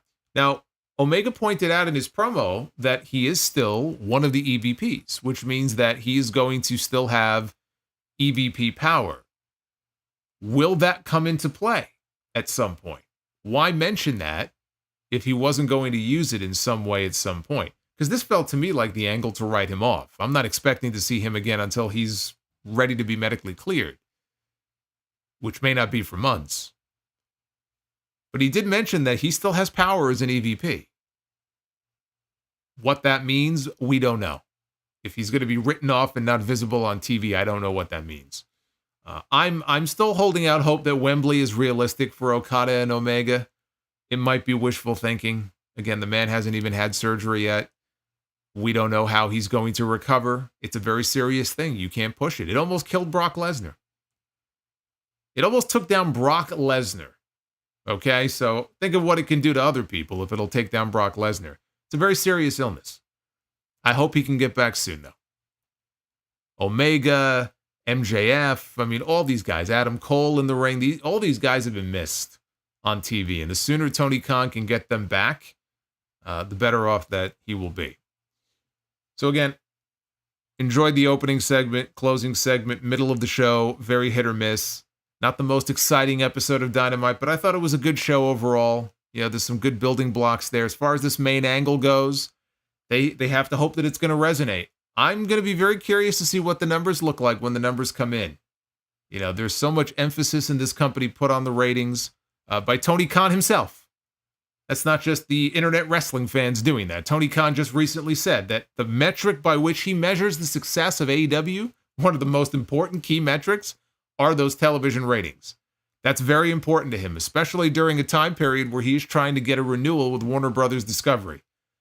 Well, if that's the case, we'll see what the numbers look like tomorrow. They shot that big angle last week. He was all over the NFL Network and ESPN talking about it, talking about the Elite. You got to tune in to see what's going to happen next, right? You could take that number from last week and throw it away.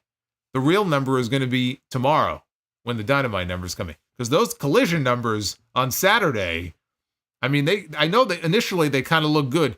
They were not. They were not. And I saw the meme going around on social media. Whoever put it together was actually fucking brilliant.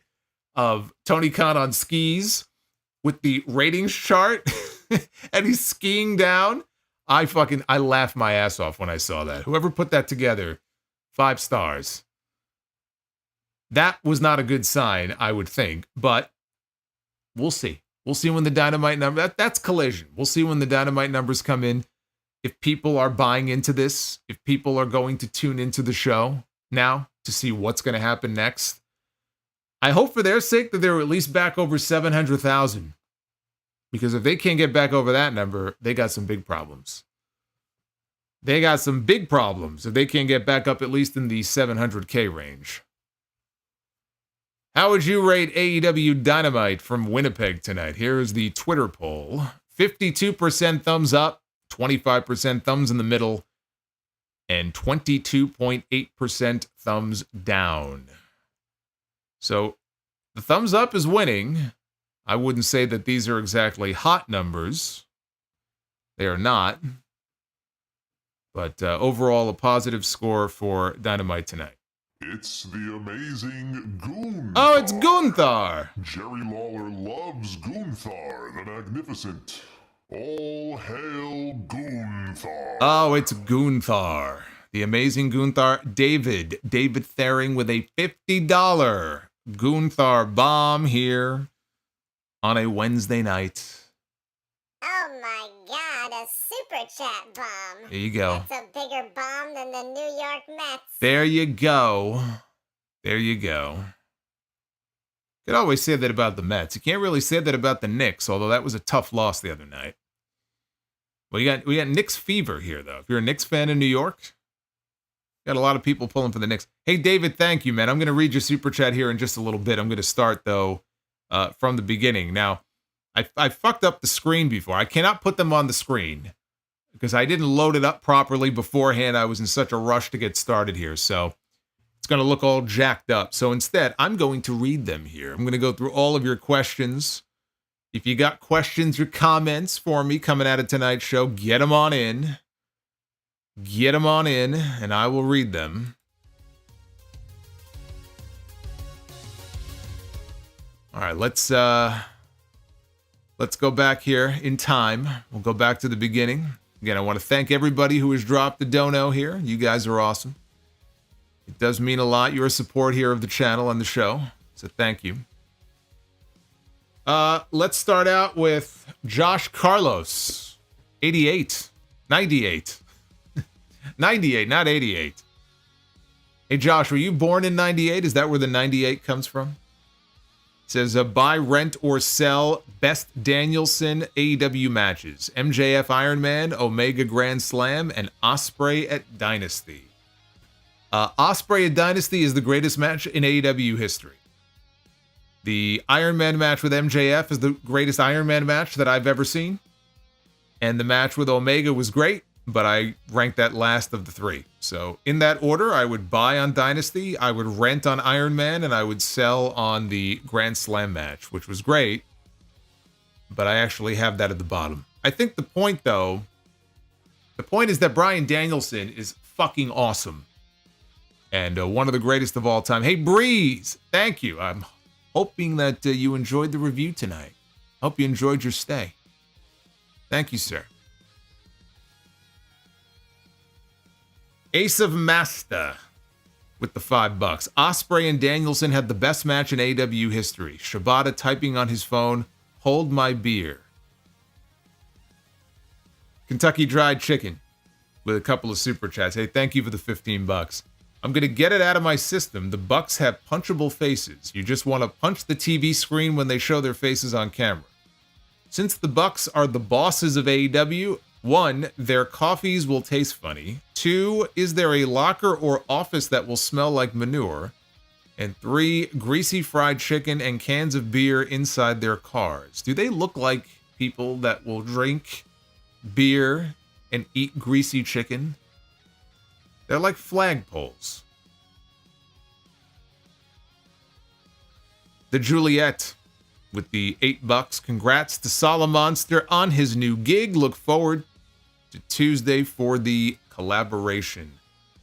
I must tell you, I was overwhelmed by the reaction today. I knew there would be a big reaction to it. I think I underestimated just how big the reaction was going to be. And it was 98% positive, too, which also kind of surprised me. But I always assume the worst, so it's been nice, and thank you for that. I appreciate that very much. I'm looking forward to Tuesday. Tuesday is going to be a lot of fun. Barry MK, what do you think about people that like to drink warm water? Well, I don't think anything negative of them because I've got that in my mug right now. What do you think? I got ice cubes in here? It's actually not great. I'll give you a little tip here. It's actually not great if you're going to be streaming as I do and using your voice for an extended period of time. It's better to have lukewarm room temperature water. You don't want it to be too, I don't know why you would want it to be hot, but you don't want it to be too cold. And I love cold water, but it's actually better to have it at like room temperature. Otherwise, it may have a negative effect on your voice. That's been my experience. Your experience may be different, but that's what I have found. And I have done a lot more shows than you have. So there you go. I think I know what I'm talking about. I like to think I know what I'm talking about. Barry also says, I have these 2-minute noodles I want to eat, but 2 minutes sounds long. I'll wait if you have any ideas to cook it faster. 2 minutes sounds too long. What is cup of noodles? Cup of noodles is like 5 minutes? I haven't had one in so long. The sodium in that is, my God, fucking blow up. El Masse with the $15. 13 years ago today, John Cena killed Bin Laden. That's right. Never forget.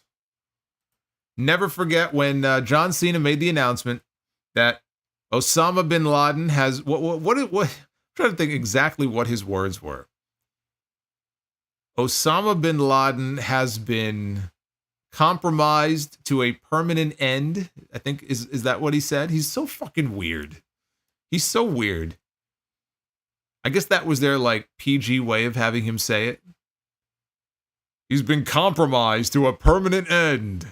Like, who talks like that?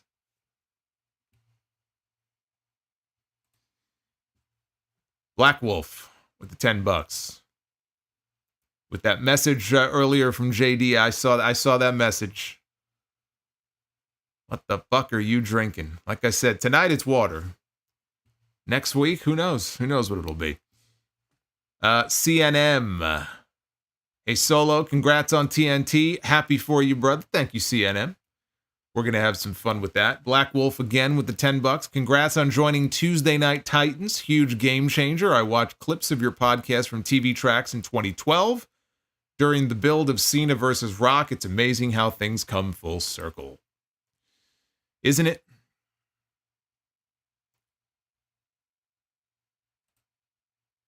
We have got a Jaeger. What's going on, Jaeger, with the $10? I heard you and JD will be teaming up on Tuesday nights. I think that's fantastic. I believe a collaboration between you guys is long overdue.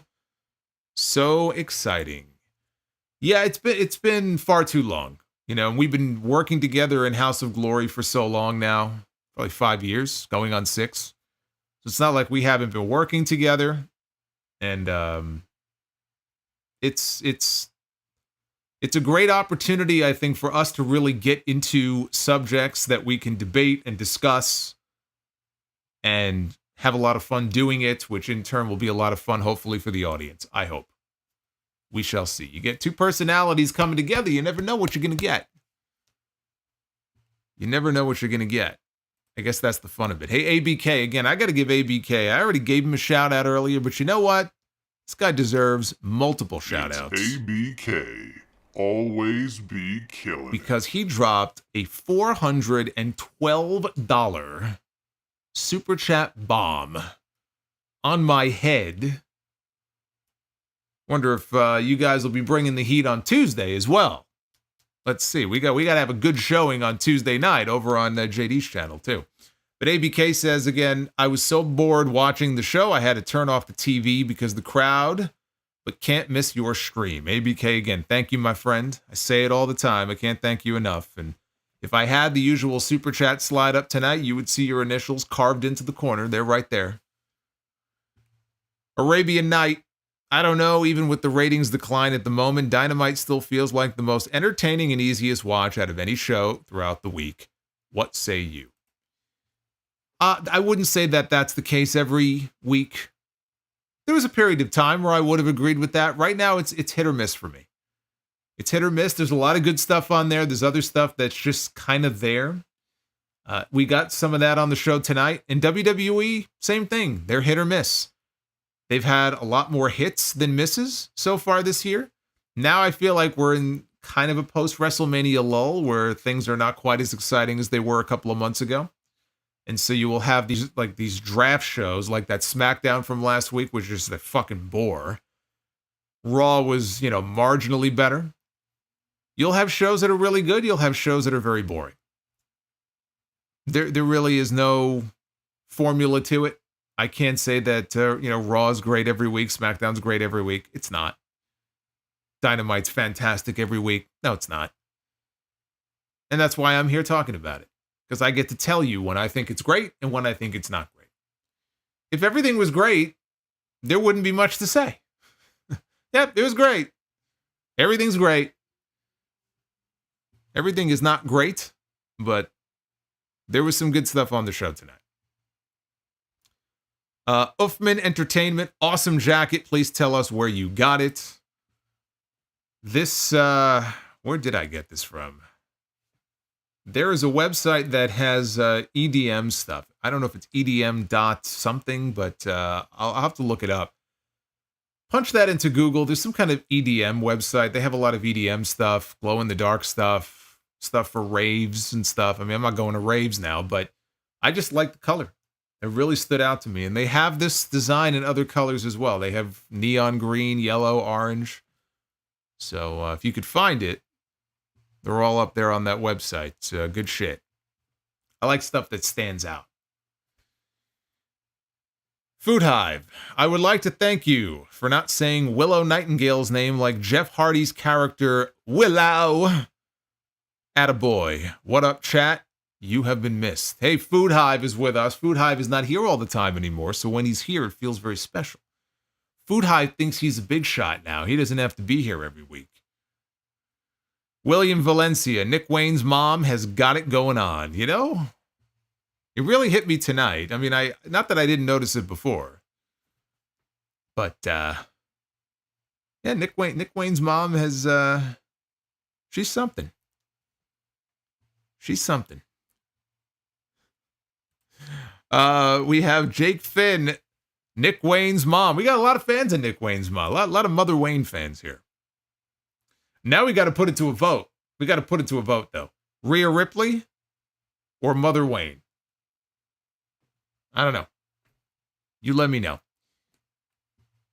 And David Thering coming in earlier with the $50 super chat. That's the $50 Gunther bomb.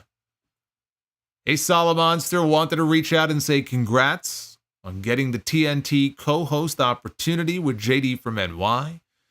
Cannot wait, and I am excited for TNT with you two of the best in the wrestling podcast game, keeping the IWC in check.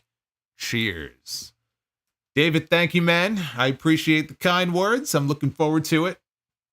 I'm sure I will see you over there on that side. Look, you got two guys who bust their asses every week doing this stuff and have been doing it long enough, and God knows I've been doing this long enough. I think I know what I'm talking about. I think we're two reasonably intelligent people when it comes to pro wrestling. And I think you're going to get a lot of good debate and discussion and hopefully some laughs as well. What more can you ask for? What are you going to do? You're going to watch NXT on Tuesday nights? Really? You're going to watch NXT on Tuesday nights? Give me a fucking break. Put that on the DVR and you'll be tuned into TNT and you'll have more fun, I promise you.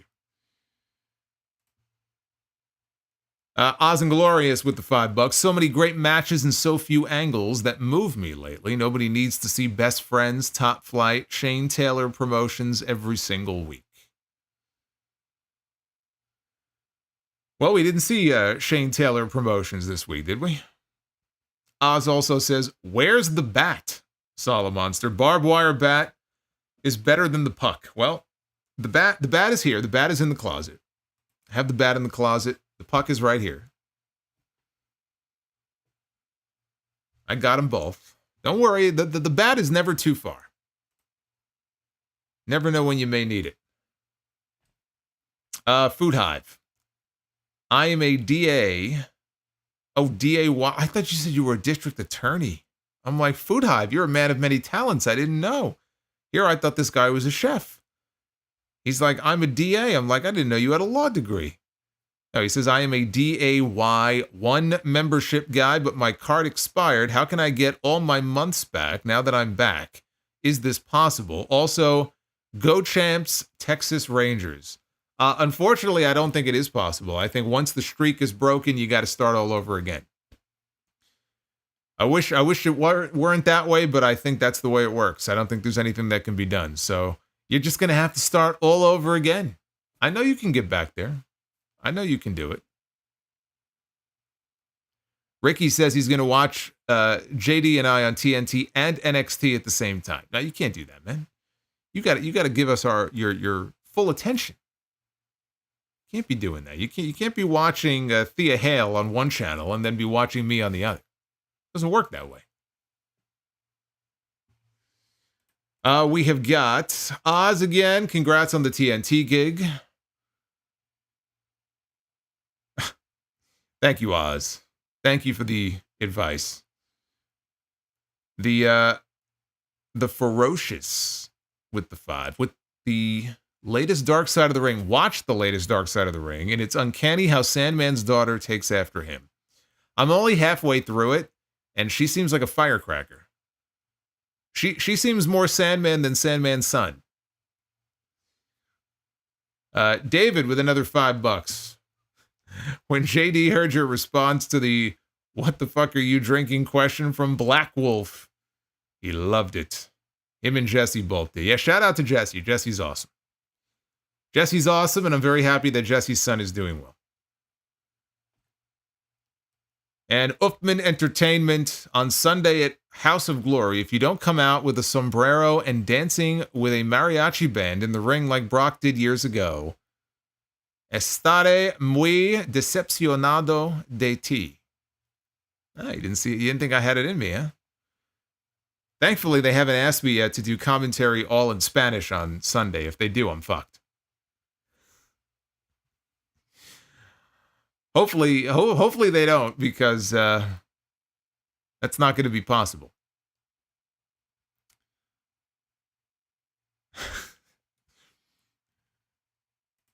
I'm looking at the chat here. Let's see here. We got the final few coming in.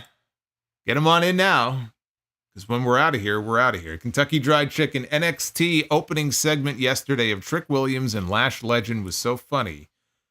NXT crowd helped make the segment enjoyable. Shawn Michaels is cooking. Retro KOH, when Mama Wayne gives herself a few inches in height, she gives the men a few inches in length. Pitching the old tent, huh? Oz and Glorious. Mina Shirakawa clears Rhea, and it's not even close. I feel like Rhea would pound her into the ground. I like Mina, though. Mina has a lot of charisma. But if we're talking about a one-on-one match here, I think that's going to be a little more one-sided than you think. And Barry MK, how long do you cook your toast? This is what he wants to know. How long do I cook my toast? I don't have toast anymore. I swore it off. That's it. I don't have toast anymore. Actually, I don't have toast anymore because I don't have a toaster oven anymore. I have an air fryer. So no more toast for me. Hey, HBKC83 with the $10 says, my younger cousin loves when you laugh and just lose your shit. I told him that he missed out when you spoke about Scott Steiner talking about the WWE Hall of Fame. Holy shit. Yeah, I have it marked down what episode that was. I think it was it's episode 3 something maybe, but yeah. No, he went on this rant about the Hall of Fame. It doesn't mean any, which is funny now because he's in the Hall of Fame. But Scott Steiner went on this rant about how he's, in the Hall of Fame. He's has no interest in the Hall of Fame. It doesn't exist. Where is it? It could be on the moon. I think that was the part that I lost my shit. When he started talking about the Hall of Fame being on the moon, I just lost it.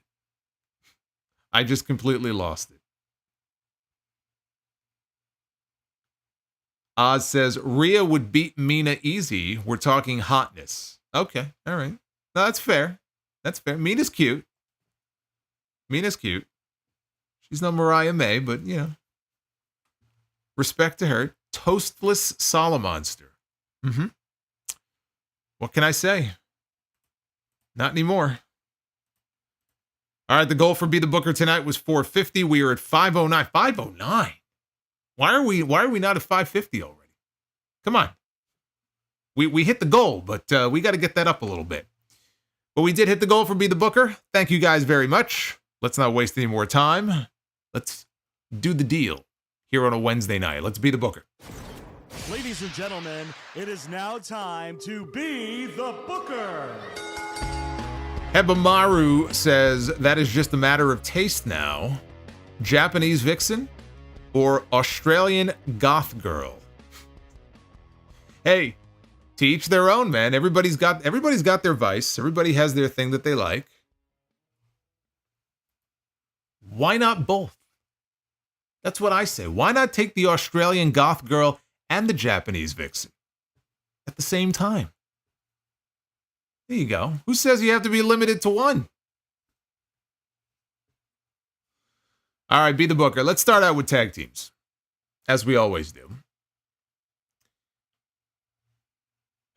David, I know, but David's like, I wish I could hit the like button twice. I know. David would hit the like button 100 times if he could, because David's awesome.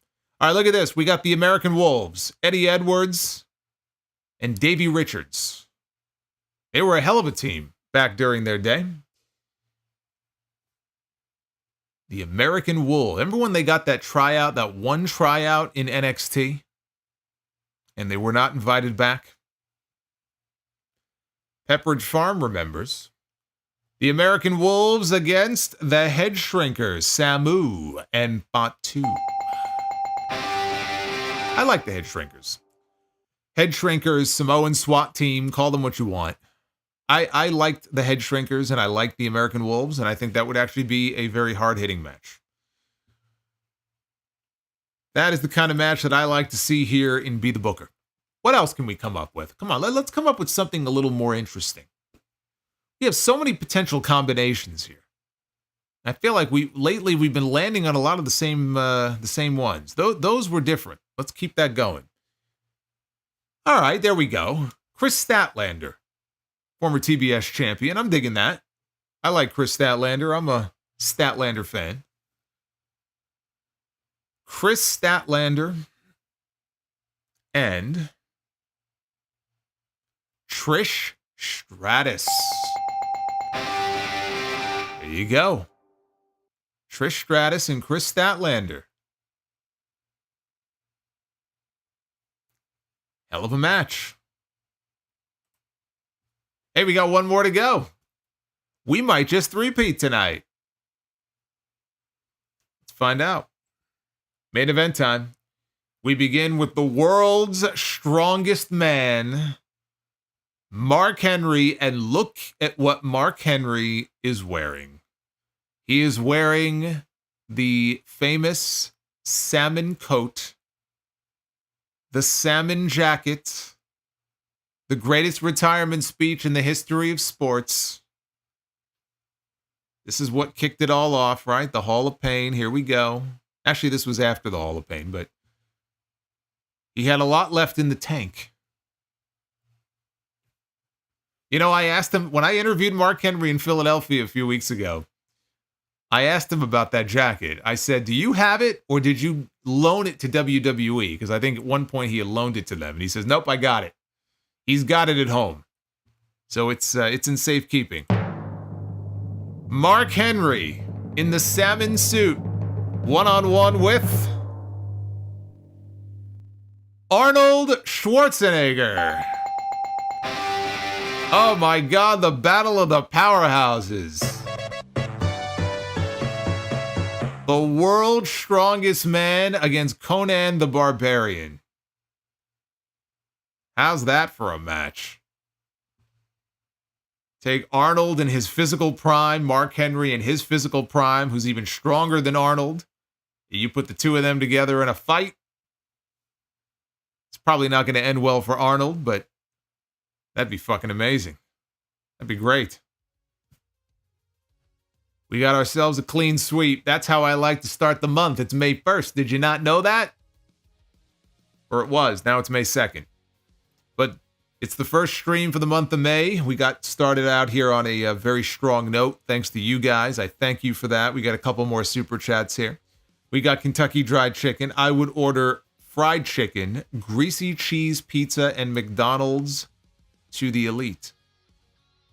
So Kentucky Fried Chicken is trying to kill the elite by giving them a Widowmaker. It's basically what you're trying to do. And Oz and Glorious regarding Bliss fan, Liv Morgan clears Alexa 24/7 365. Uh-oh. Don't egg Bliss fan on. He's gonna start throwing furniture, he's gonna get violent. We don't need that. Don't set him off. It's like a ticking time bomb. Do I know what happened to TV Tracks? He retired. He had enough. Which is fine, because it paved the way for me to finally focus on my own channel and build it up to where it is now. But TV Tracks was great. You know, I don't know if he still listens or not, but he was a huge fan of the show. And, you know, asked permission. He had a big channel at the time, and I said, sure, let's work something out. And a lot of people did not know about the sound off until they came across the clips. They thought I was TV Tracks. So he would post something. The most hilarious thing is he would post something. Sometimes it might be out of context or it was some sort of headline that didn't really match the clip. And then I would get hate mail for it. And I said, I'm not him. What are you yelling at me for? Did you listen to the clip? It's the one thing about now having full control over everything that I enjoy. Yes, Joey. Yes, you are hearing music called Wolf and Raven. Do you not like it? All right, we'll turn the music off. I wanted to have some music because I couldn't get the other screen up today, so I figure we'll get some music, but we'll turn it off. There you go. Happy now? But yeah, no, shout out to Trax wherever he may be. I hope he's doing well. It's a huge help for my show back in the day. Got a lot of eyeballs and ears on my show that weren't there before, and very much appreciate all that he has done for me. So I hope he is doing well. Yeah, he got burned out. Look, doing YouTube, you can get burned out very easily. Take it from me. I know that feeling. Again, if you missed it at the beginning of the stream, I mentioned the announcement from earlier today. I am very happy to be joining JD from New York starting Tuesday, next Tuesday, May 7th, on his channel for his Tuesday Night Titan show. Previously, he had hosted the show with Andrew Baydala, who's also a good friend of mine. Andrew had to bow out, and there was an opening on the show. JD came to me, we talked about it, and I said, let's do it. We had not collaborated before on YouTube. It was long overdue. A lot of people were asking for it. Asking, you shall receive. And I'm very much looking forward to diving in next week. Shout out to all the people. Again, I got to put these back up one more time because these memes are just... I said keep them coming. Some of these memes, my God, look at this. See, it actually fits him. He's got like these serial killer eyes there. Me, I'm not so sure about me in this one. I don't really see me. I don't know who that is. But this one here is kind of funny. Look, look how happy I am. Shout out to Lamont for this one. Lamont's got some talent, I will say. You're bringing the Mega Powers together, though, next Tuesday. It's going to be live 8:30 Eastern. Every single week. So you're going to get me on YouTube in some form, on Mondays, on Tuesdays, on Wednesdays, on Fridays. I'm going to be on YouTube this Saturday, in fact. Saturday afternoon, WWE Backlash. So when the pay-per-view is over, it's a 1 o'clock Eastern start. As soon as the event is over, I will be live on YouTube for the full recap. And then you get a podcast on Sunday as well. That'll be episode 860. And then that afternoon, I have to be at the NYC Arena for House of Glory to call the show and do my commissioner duties. So I don't know when I'm going to sleep. I don't know when I'm going to rest. I may not. I may just stay awake. But you're going to be getting a lot of content from me coming up, so I hope you enjoy it. And I hope you appreciate it. Uffman says, Mariah May, Mina. I'll take them both. I'm hardcore. Kentucky Fried Chicken, I would take Mariah May and Mina with me for a movie night. Yes. What movie would you see? You didn't tell me what movie you would see.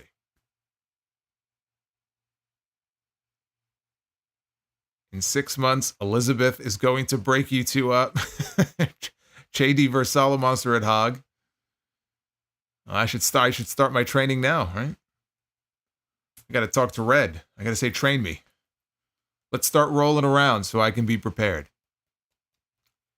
All right, this has been fun. We're going to go on YouTube on Friday before we go live on Saturday because we have SmackDown. So SmackDown on Friday. Is SmackDown in France as well? It would have to be, right? I think SmackDown is going to be from Lyon, France on Friday. So I guess that would be a taped show if that's the case. Well, I'll be live then. So join me then. And then for the Backlash stream on Saturday. Until then, be well, stay safe. Thank you guys for all the love and all the overwhelming comments today. I was taken aback by it, but very appreciative. We'll do it all over again for SmackDown. I'll see you then. Take care, guys.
Bryan says Batman is scared of the rain.